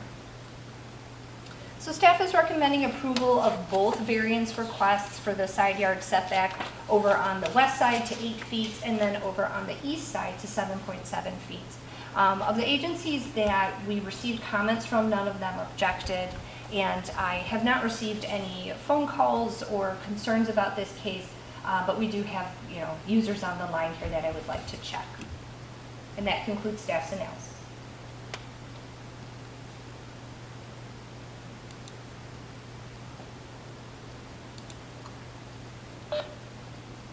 One of the questionnaires from the phone call, Steph? No. I'm gonna get that queued up in 1 second here. Let me stop sharing my screen.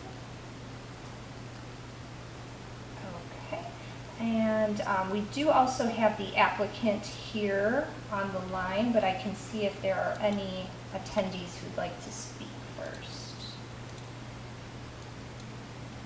Okay, I have a call-in user, unidentified. Are you here to speak about ZC20039, which is a variance for 2 side yard setbacks in Lockport Township?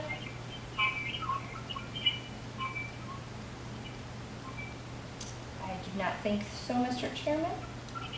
And I am going to go ahead and unmute the applicant here. So we have Mr. Healy present. Thank you. Mr. Healy, you're unmuted. Hello, thank you for your time.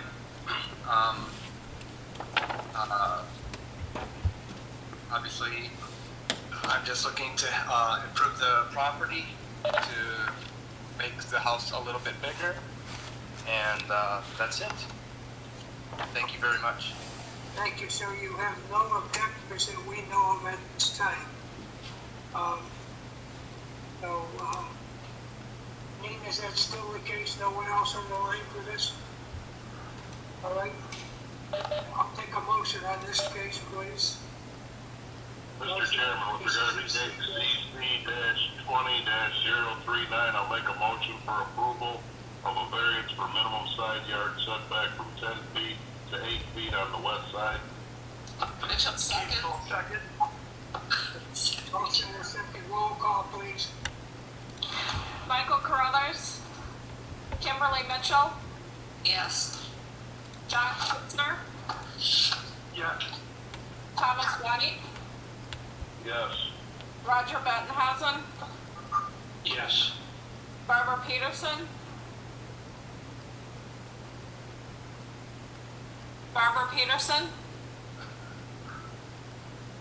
and Hugh Stippen. Yes.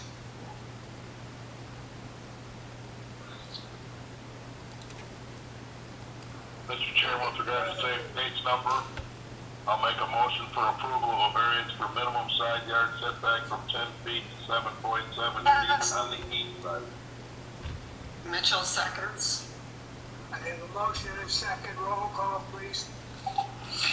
Michael Carruthers, Kimberly Mitchell, Yes. John Kiefner, Yes. Thomas White, Yes. Roger Bettenhausen, Yes. Barbara Peterson, and Hugh Stephen. Yes. Motion carries for the variance. Okay. Next case number is ZC-20-041. There's applicant Michael Costick for a variance. Can you just come sit over here and whenever they say my name, just say yes? In a girl's voice. My back is killing me. Oh.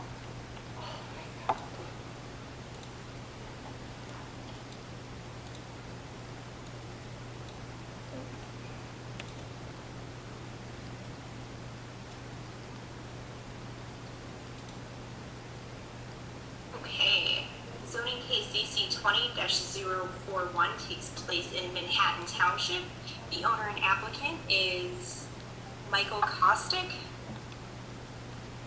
And Mr. Costick is here tonight requesting a variance for maximum accessory building area from 1,800 square feet to 3,736 square feet in order to build a new 2,960 square foot detached garage with a carport for his personal storage. So looking at the aerial and zoning maps, the subject parcel is lot 28, Heather Glen Estates, Unit 3, and comprises of 1.5 acres and zoned R2. You can see R2 is pretty much the Heather Glen Estates subdivision. There are some estate residential to the south, and then you have A1 to the east. The property is improved with a single-family residence. That includes an attached 776 square foot garage, and then there's a 576 square foot detached garage, which the applicant is planning on demolishing. The applicant has applied for a building permit and a demolition permit for the existing detached garage. The building permit would be for this new proposed detached garage that you can see on the screen with the Nevada survey. So combined, you have the existing attached garage of 776 square feet. You have the new proposed square footage of 2,960, which already exceeds the permitted maximum accessory building area requirement of the R2 district being 1,800 square feet. And then when you add the two together, the combined accessory building area is 3,736 square feet. In which case the applicant is requesting over double the permitted accessory building area limit. So looking at the screen, we have some conceptual plans of what is proposed with this new detached garage. You can see the carport will extend to the east when looking at the front elevation. And then there are several properties within this subdivision that appear to exceed the 1,800 square foot maximum accessory building area limit. However, the majority of these properties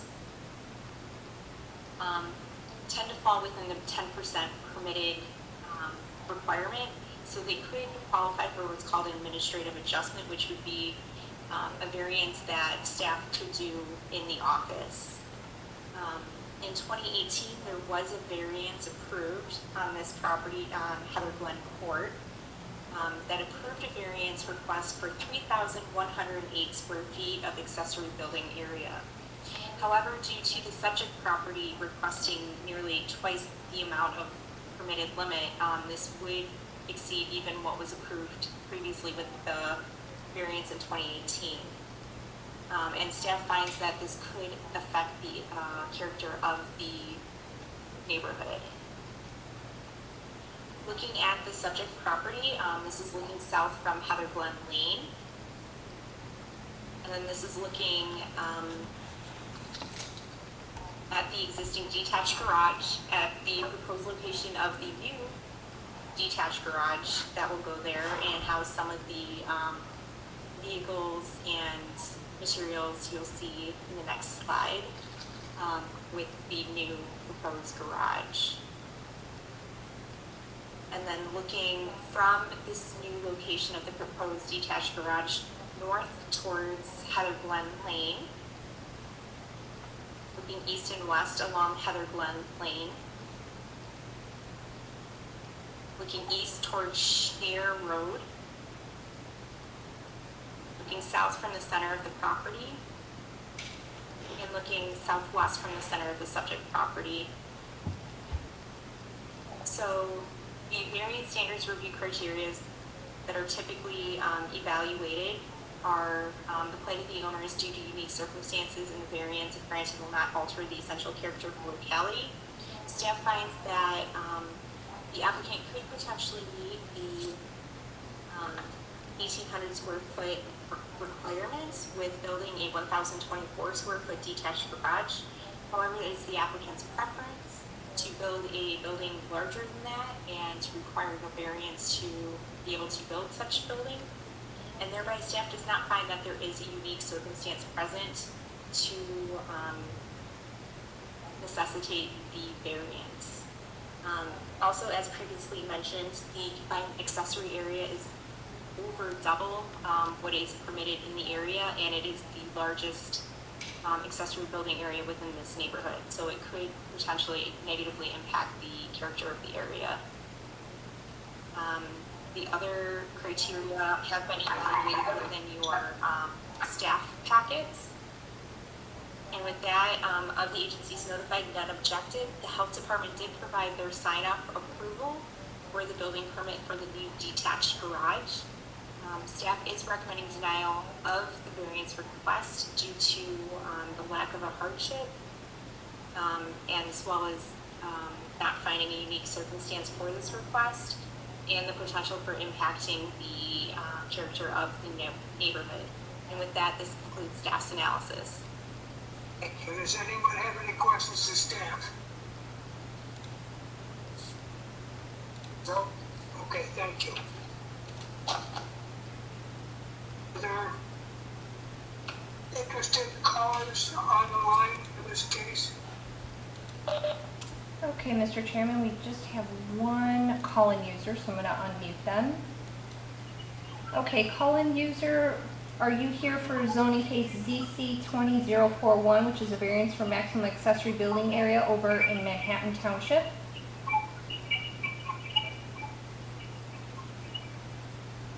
I do not think so, Mr. Chairman. Okay. Is the owner here tonight? Testify, Michael Kostick. Mr. Kostick, would you? Yeah, I'm there. Can you hear me? Okay.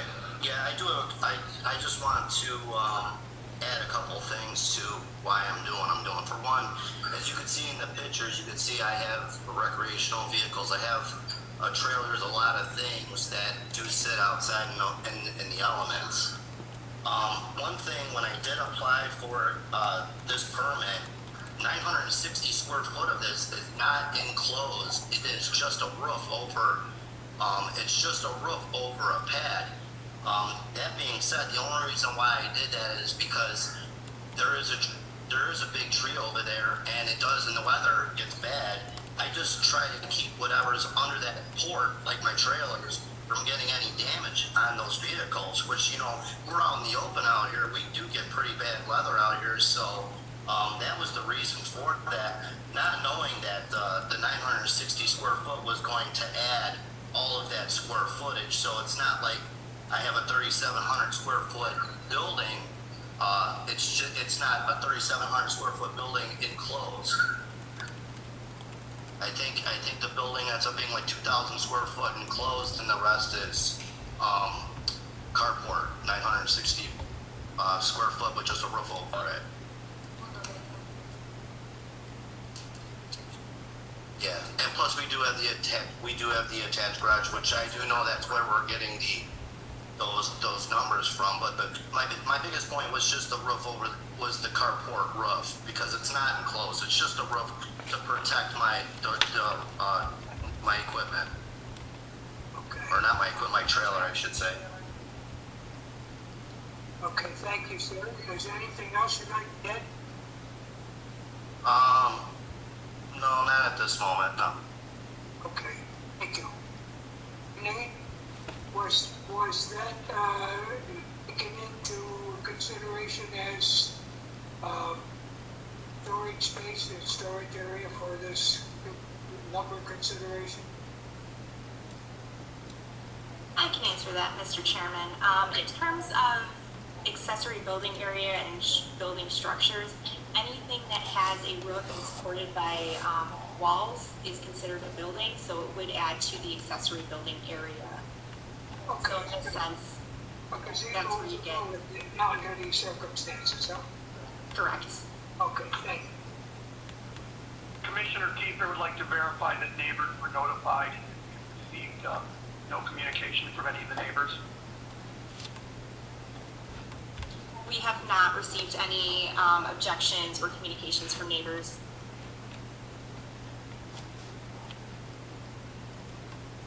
Okay, Mr. Kiefer, are you satisfied, sir? Yes, I mean, granted, it sounds like it's 20% bigger than the biggest one in here, but it doesn't sound like any neighbors are objecting if they were notified. Maybe they'd rather see his equipment inside a building than sitting out on a driveway. So if there's nothing else, Mr. Chairman, I would make a motion. Please do, sir. Mr. Chairman, for case ZC 20-041, make a motion for approval for variance for maximum accessory building area from 1,800 square feet to 3,736 square feet. Rachel seconds. Motion for second, roll call, please. Michael Carruthers. Kimberly Mitchell. Yes. John Kiefner. Yes. Thomas White. Yes. Roger Bettenhausen. Yes. Barbara Peterson. Barbara Peterson. And Hugh Stippen. Yes.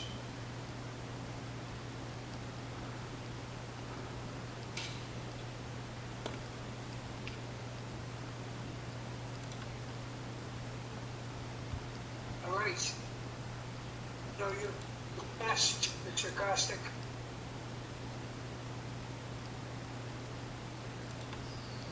Next case. Thank you. Appreciate it. You're welcome, sir. Next case is the revocation of special use permits.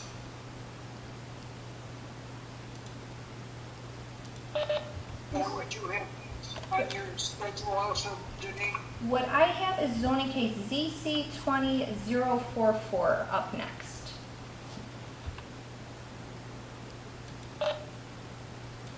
Okay.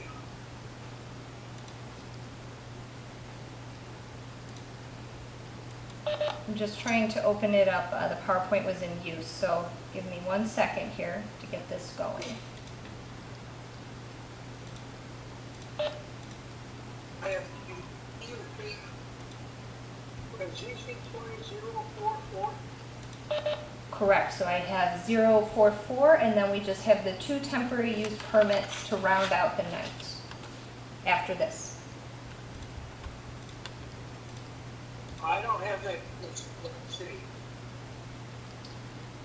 Can one of the other commissioners verify or staff that we do have ZC 20044 as number 7 on the agenda tonight?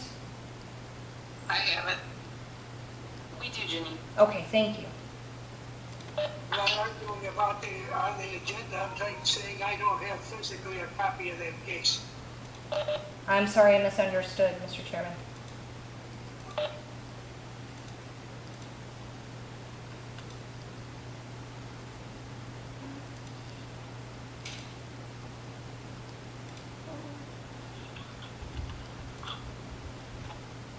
Yes. Keith has a copy, and since I had trouble logging on early to the meeting, I guess I just asked for clarification. Was case number 10 and 13, were they suspended or withdrawn?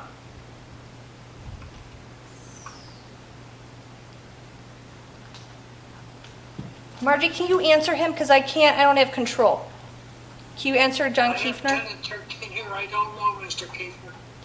We'll have to ask. Lisa has control. Can you answer him? Yes. 10 and 13 are the next two after this one, John. Never mind. Okay, I just confused about the order. I thought maybe I missed something because of my difficulty getting in. Yeah, Lisa, Chris said it. The 10 and 13 are temporary uses, and they are up next. Okay. Scheduling my bathroom break. I'm sorry. Personal needs. So Lisa is presenting this case.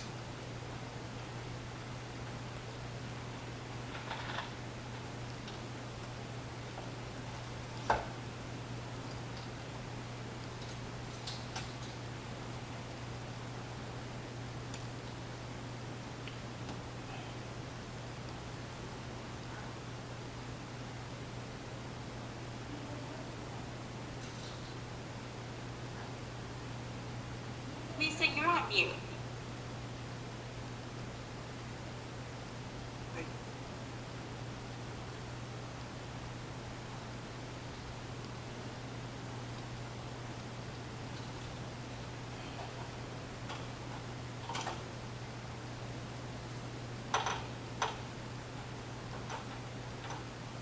We're having technical difficulties. There we go.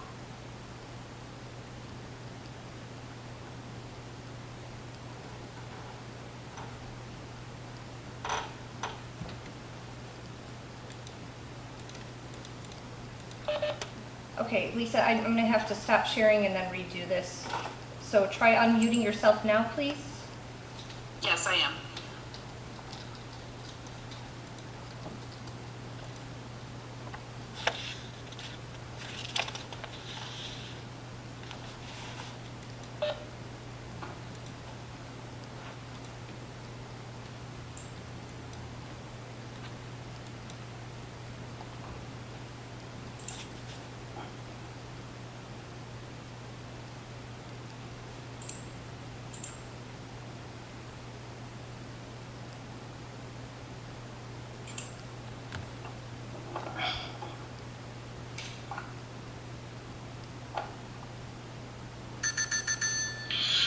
I apologize for the technical difficulties.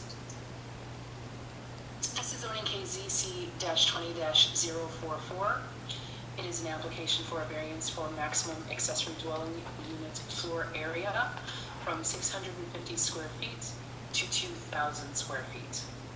The property is owned by Nicholas A. Benedetti and Ronald S. Benedetti, with Ron Weselitz of the Linden Group Incorporated as agent.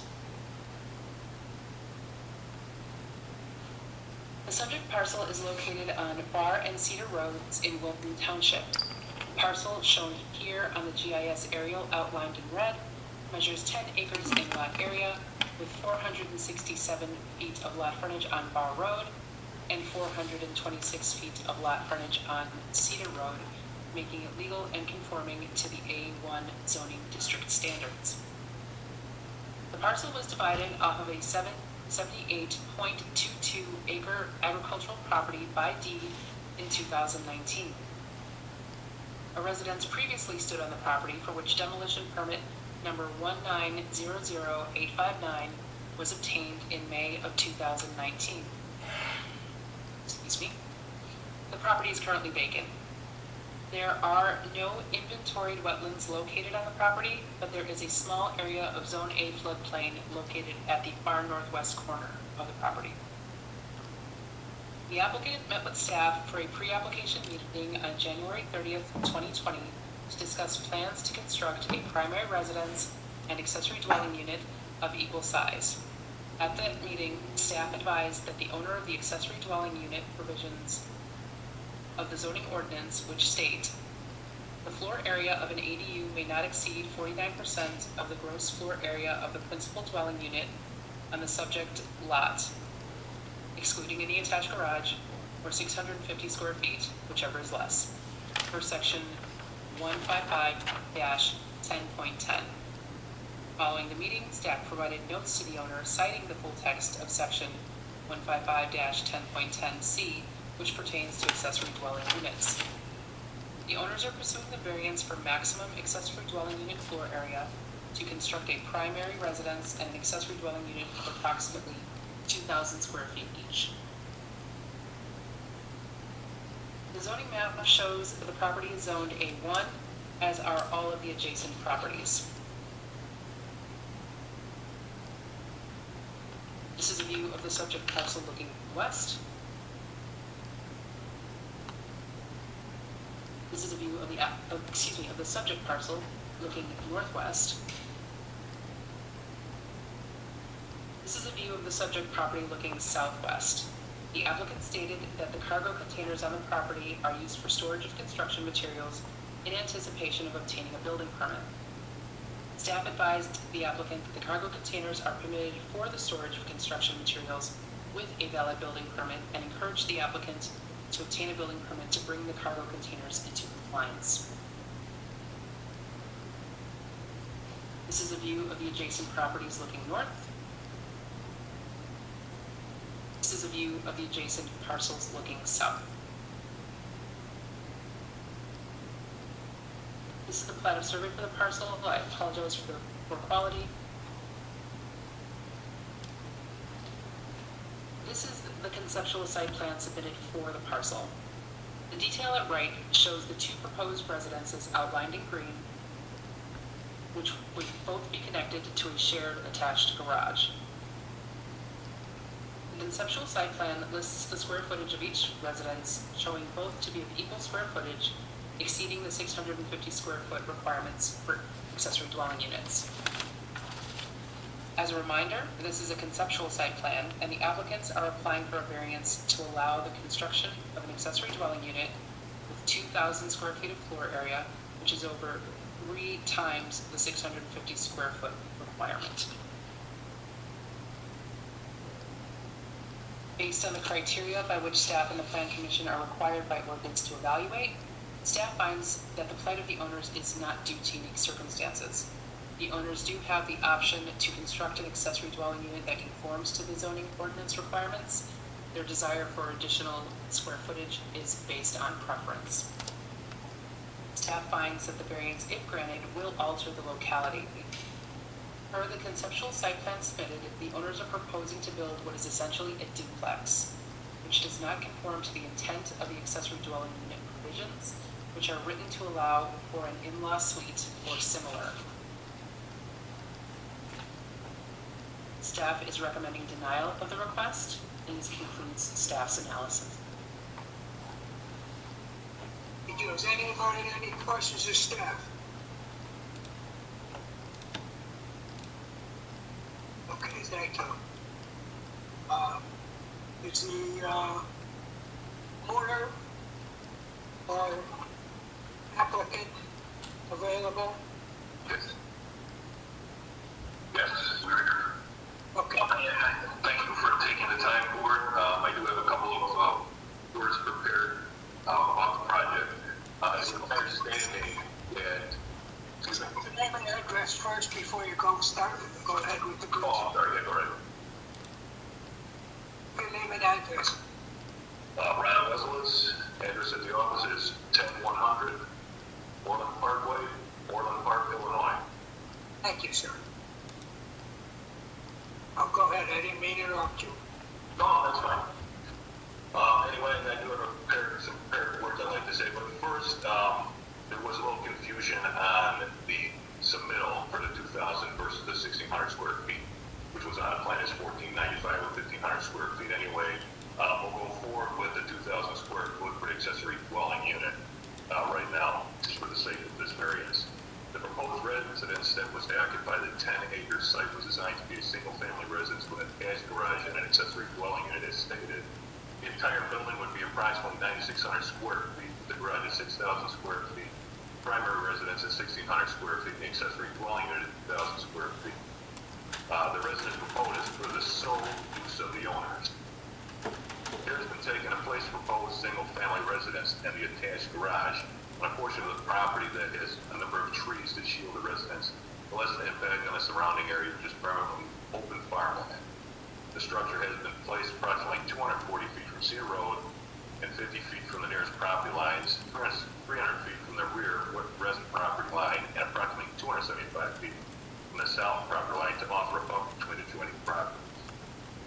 The existing drive from Cedar Road will be maintained to access the property and the proposed residence. It is the intent for the new residence to house members of the same family for related living, and each family to have their own living space connected by a covered walkway with a shared courtyard and garage. The building type of the preliminary scheme would be similar to a large home with 2 separate wings to create a courtyard space. This arrangement would allow the father to age in place while enjoying the company of his son, daughter-in-law, and future grandchildren.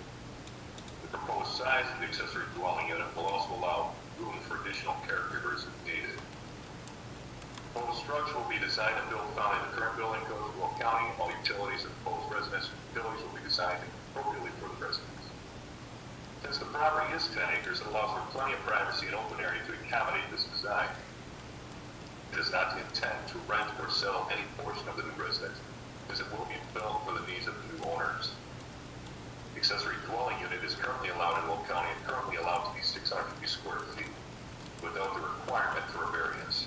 There has been previous application to increase the accessory dwelling unit much more than the allowed 600 square feet.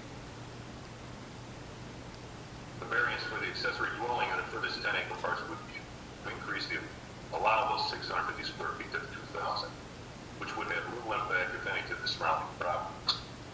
I would also like to add some notes from the accessory dwelling unit purpose from the zoning code, which are accessory dwelling units help advance the country's housing and land use goals and policy by, number 1, accommodating additional housing units while preserving the character of existing developed areas, allowing efficient use of the existing housing stock and infrastructure, providing housing options and choices that respond to varying income levels, providing a means for residents, particularly seniors, single parents, and empty nesters to remain in their homes and neighborhoods and obtain extra income security, companionship, and assistance, and promoting a broader range of accessible and more affordable housing.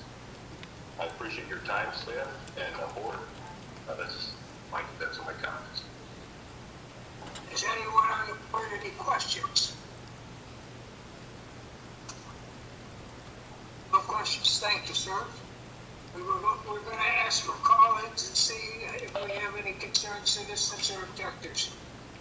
All right, thank you, Mr. Chairman. I only have one call-in user here. Call-in user, are you here to speak about ZC 20044, which is a variance for an accessory dwelling unit over in Wilton Township?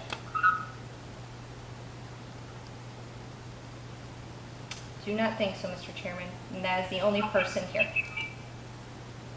Okay, thank you very much. Timothy, if there are no people and you have presented your case, then we will put it to a vote, sir. Thank you. I have a motion on the case number CC-20-044.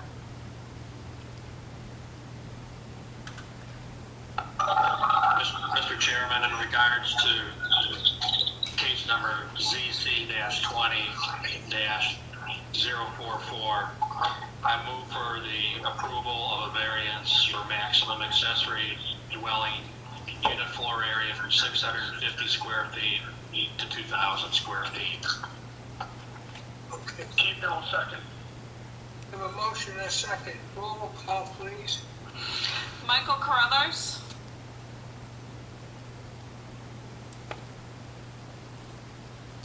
Michael Carruthers. Kimberly Mitchell. No. John Kiefner. Yes. Thomas White. No. Roger Bettenhausen. No. Barbara Peterson. And Hugh Stippen. No. 1 to 5. Okay. Now that's a denial, sir. Thank you for your time.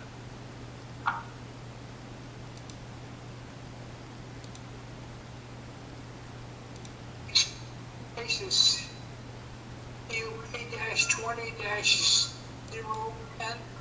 that correct? Yes, Mr. Chairman. Okay. That case is by Marguerite Kenny. Marguerite, Sir. are you ready to start us? Yes, sir. Thank you. Okay. Let's see. Okay.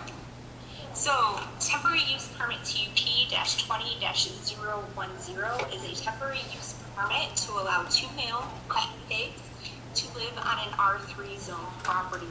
This case was tabled last month, so you will see there may be some modifications to the conditions at the end of this presentation.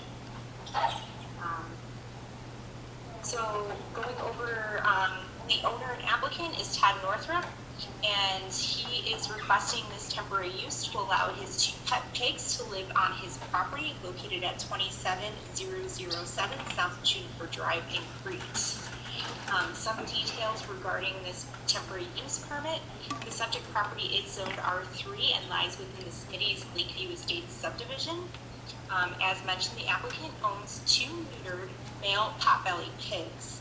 And pursuant to the zoning ordinance, the keeping of pigs in the R3 zoning district requires a special use permit and would only allow for 1 female pig up to 250 pounds. Males would not be permitted. On February 18th of this year, the applicant was placed in violation for having these 2 neutered male pigs on the property, and in order to resolve the violation, the applicant removed the pigs. On July 14th, so a couple months ago, the Land Use and Development Committee instructed staff to pursue a text amendment to revise the section of the zoning ordinance that deals with the keeping of micro livestock, horses, farm animals, and this would include looking at this pig provision to potentially allow for neutered male pigs to be approved through a special use in the same districts that the current regulations state, so the R2A, R3, R4 zoning districts. Until that text amendment goes through and is approved by county board, the applicant would like to relocate his pet pigs back into his property. He misses them. So he is requesting a temporary use permit for the duration while staff is pursuing that text amendment. The area used for animal confinement and animal enclosure conforms to the setback requirements of the R3 district, as well as the animal confinement setbacks stipulated in this section referenced on the slide. And then staff just wanted to note that should a text amendment be approved that would potentially require further zoning action, the applicant would have to come forward to this commission and the county board potentially in the future to make his temporary use request a more permanent solution for him to have his pigs. Looking at the zoning map, you can see that the subject property outlined in red is a corner lot. It is lot 24 in Smitty's Lakeview Estates, and it is surrounded by other R3 properties. The subject property is improved with a single-family residence, an attached garage, and a shed located in the southwest corner, over here, of the property. And then you also can kind of see remnants of a fence that is enclosing also the southeast corner of the property. Looking at the subject property, this is actually looking south along Juniper Drive from the subject property, looking north along Juniper Drive. This is looking north across Lakeview Drive from the subject property. So the subject property had 2 driveway accesses, one to the north to Lakeview and one to the west to Juniper Drive. And this is looking east at the neighboring properties, looking southeast, Looking at the site plan and plat of survey of the subject property, you can see that there is, the single-family residence. There's the animal confinement area within with the existing shed, and then with the fence line that represents the pig enclosure area. Pursuant to the zoning ordinance, there has to be a minimum 25-foot setback from the nearest dwelling unit for any animal enclosure. And where this shed is located, it does meet that setback. In addition, the shed also appears to meet the 5-foot rear yard setback, as the house is situated towards Juniper Drive. So this back property line is considered more of a rear yard setback than a side setback. This is looking at that existing residence on the subject property. And then this is looking towards that southwest corner of the subject property. This is looking northeast. So you can see the animal enclosure area as well as the animal confinement shed. This is looking inside that confinement area. And this is looking back towards the single-family residence on the subject property from the animal enclosure area. And this is looking at that shed that serves as the pig's house. So of the agencies notified, only the health department had comments regarding ensuring that the sanitary conditions are maintained so that there isn't any odors or nuisance complaints coming from the property, as well as ensuring that the animal confinement area is located outside of the septic field as well as away from the existing well. So staff is recommending approval of this temporary use with 5 conditions. So the first condition being valid until February 28th, 2021. And then the pigs removed the next day, so no later than March 1st. This condition was based upon the zoning case going before this commission last month. And the applicant has mentioned to staff the request to potentially reconsider these dates to allow the full 6 months to enjoy his pigs on his property should the temporary use be expired. This commission, if it would entertain such an amendment to this condition, would have to make an motion to amend this condition. The 6 months, if this temporary use were to be approved tonight, would then reflect temporary use permit valid until March 31st, 2021, and then the pigs must be removed no later than April 1st, 2021. The other 4 conditions deal with the fact that the pigs must meet the animal enclosure setbacks, so the 25 feet from all existing dwellings, and comply with the R3 district setbacks. A manure management plan shall be submitted to the county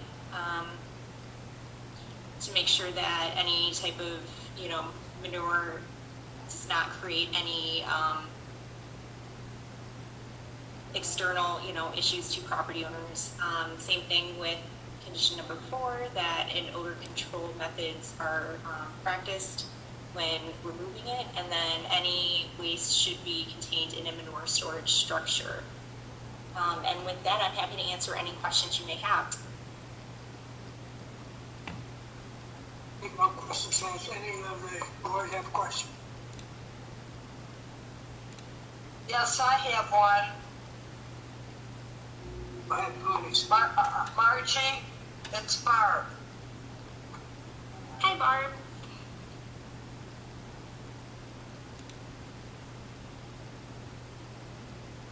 Do you have a question?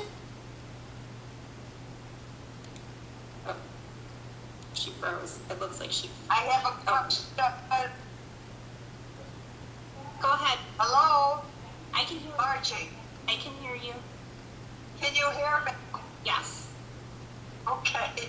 Any objectionable letters, emails from adjacent property owners? That was my question. I didn't hear. I did hear your question, Commissioner Peterson, regarded questions from abutting property owners of objections or complaints.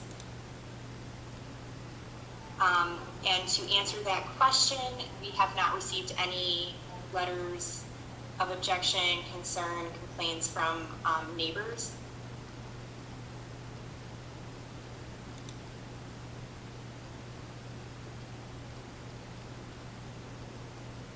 I think we lost Barb. Okay. I make a comment. When we're talking about a neutered animal, it seems silly to define it as a male or a female neutered, correct? Or spayed, whichever you prefer. I mean, it's now a neutered animal, so it doesn't take on the characteristics that you formerly would have described to the animal.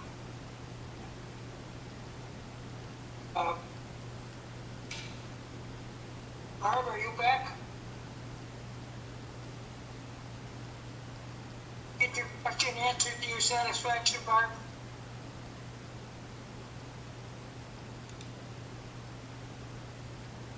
I see her, but I don't hear her. Hey, this has been the worst experience of my life. Yeah, I heard you that time. Did you get your question answered to your satisfaction?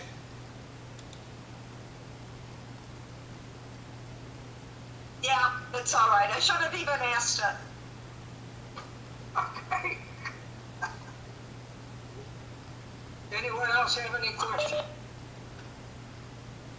Do we have any incoming phone calls? We do not, Mr. Chairman. There is no one on the line here. Everyone has left, so. Okay. But we do have the applicant here as well, like Margie mentioned. Yeah, Mr. Northrop, you have no objections to this case, and you have a recommendation of approval. So you're welcome to speak if you want to, but it's not necessary. I don't know. I did unmute you, Mr. Northrop. You just remuted yourself there. Sorry. There you go. Thank you all for your consideration. We've had these pigs. We've adopted them for 4 years now. We just bought the property a year and a half ago, and we're not aware of any of the restrictions. So thank you all for your consideration. Okay, thank you. I would please accept a motion on this TUP 20-010. Mr. Chairman, for TUP 20-010, Chief makes a motion to approve temporary use permit to allow 2 male pet pigs to live on the R3 zone property. Second. Seconds. I have a motion and I have a second. May I have a roll call vote, please? Mr. Chairman, if I can interject just quickly, in order to amend those dates, we would need to have a motion to amend the conditions, that very first one, if you so desire, of course, to be ending on March 31st, and then the pigs removed no later than April 1st of 2021. Okay. We have March 20, February 28th here. Okay, gotcha. Mr. Keeper amended the motion to include the 5 recommendations. Okay. You don't need to. Well, just if they are, if you are amending them to be those new dates, we do need that stipulated. Oh, dates, those aren't the same dates as in my packet. Correct. Okay. For the dates you specified, is that good enough? Because I don't remember what they were. Yes, March 31st of 2021, and then the pigs removed by April 1st of 2021. Okay. 10,000 seconds. Okay, we have a motion and a second to amend. Give us a roll call, please. Michael Carruthers.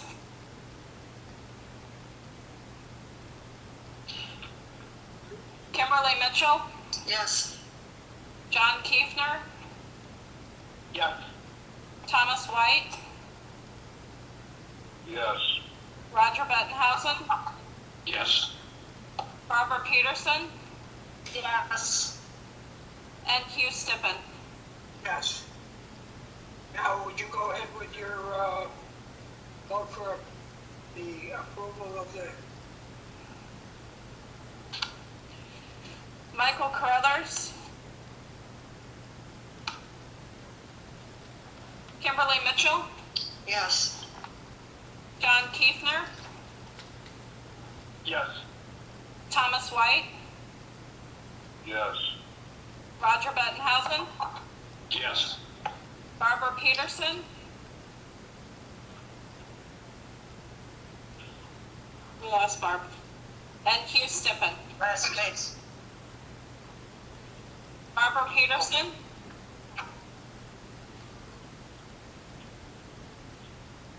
Stippen. And I did get Michael Carruthers with a thumbs up for both votes. okay, thank you.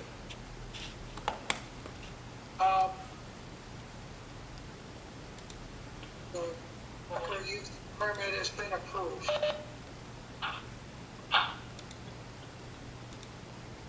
Thank you all. This is case number DUP-20-013.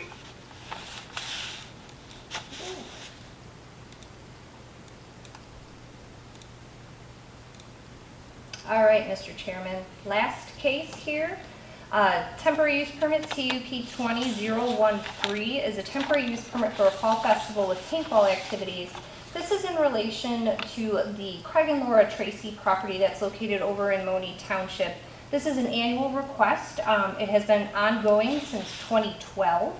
And just to kind of reaffirm things, most of what they are looking to do is permitted through the agritourism as of right in the A1 zoning district. It's the paintball activities that are not permitted, which require this temporary use permit approval. So I have the property here outlined in red for you, and then also the zoning map here. As I mentioned, it's zoned A1. Excuse me, surrounded by A1, and then there's R2 and R2A to the north there. The property is currently operating a landscape business, as you will see from those images, and that special use permit is still valid. The quick details here for you. So this year's details, September 26th through November 1st are the proposed dates, and you can see those specific dates detailed below there for September, October, and November. Anticipated hours of operation, the employees, and the attendance is sort of the special thing that I want to call out here, is that it's going to buildings like the greenhouse, the concession stand, the paintball gallery, the corn cannon area, the critter corral, and these are some views of the entrance, exit, the access to Crete Monee Road, and also the existing parking lot area which will be used. So for this year, staff is recommending approval. Again, we've had no violations years past, last year included. We had no objections from any of the agencies that were notified on this request. And we did incorporate the Health Department and Department of Transportation comments as conditions 7 and 8 that you can see there, compliance with the Health Department. And then of course, parking is only permitted on the subject property, so we don't want people parking along the county highway.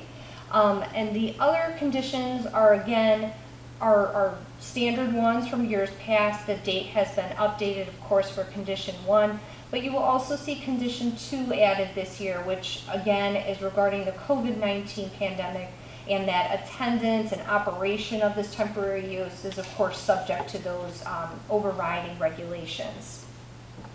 I can take any questions that you might have, but that concludes my report.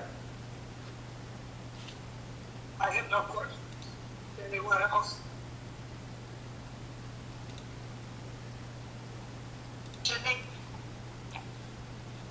Janine, it's Barb. Hello, Barb.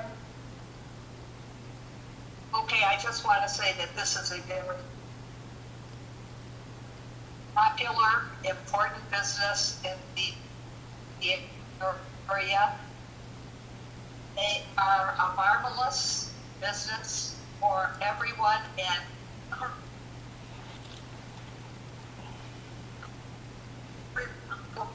in their venue. I'm very happy that they keep doing this. So, especially now. Especially now. Okay, that's all I wanted to say to you. Thank you. And Mr. Chairman, I do see we have a call-in user that hopped onto the line, if you would like me to check this call-in user here. Yes, please. Okay, new call-in user. Do you have a comment for TUP 20013, which is a temporary use permit for a fall festival with paintball activities in Monee Township?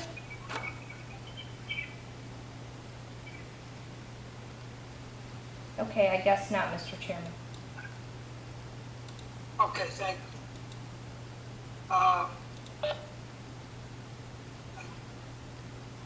The owner operators, are you available, regular Tracy? Would care to speak? Yes, I am. You care to speak? We have no one in this case. I'm all good. Okay. But I would accept a motion for use permit for UP 20-013. Mr. Chairman, in regards to case number TUP-20-013, I move for approval of a temporary use permit for a fall festival with paintball activities with the 12 conditions listed. Keep our seconds. I have a motion and a second. May I have a roll call vote? Michael Carruthers? Michael Carruthers? Thumbs up. Kimberly Mitchell? Yes. John Kiefner? Yes. Thomas White? Yes. Roger Bettenhausen? Yes. Barbara Peterson? Barbara Peterson? I think we lost Barb again. Hugh Stippen? Yes. Yes. There she is. Thank you, Barb. Hugh Stippen? Yes. 7-0.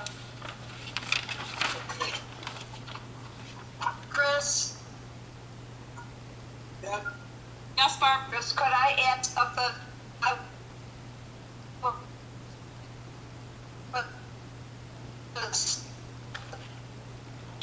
You were just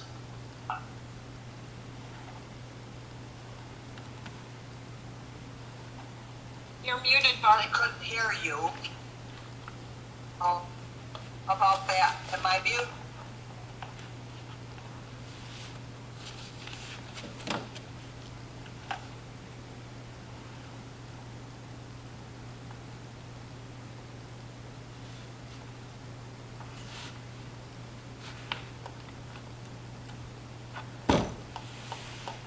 Chris, can you hear me?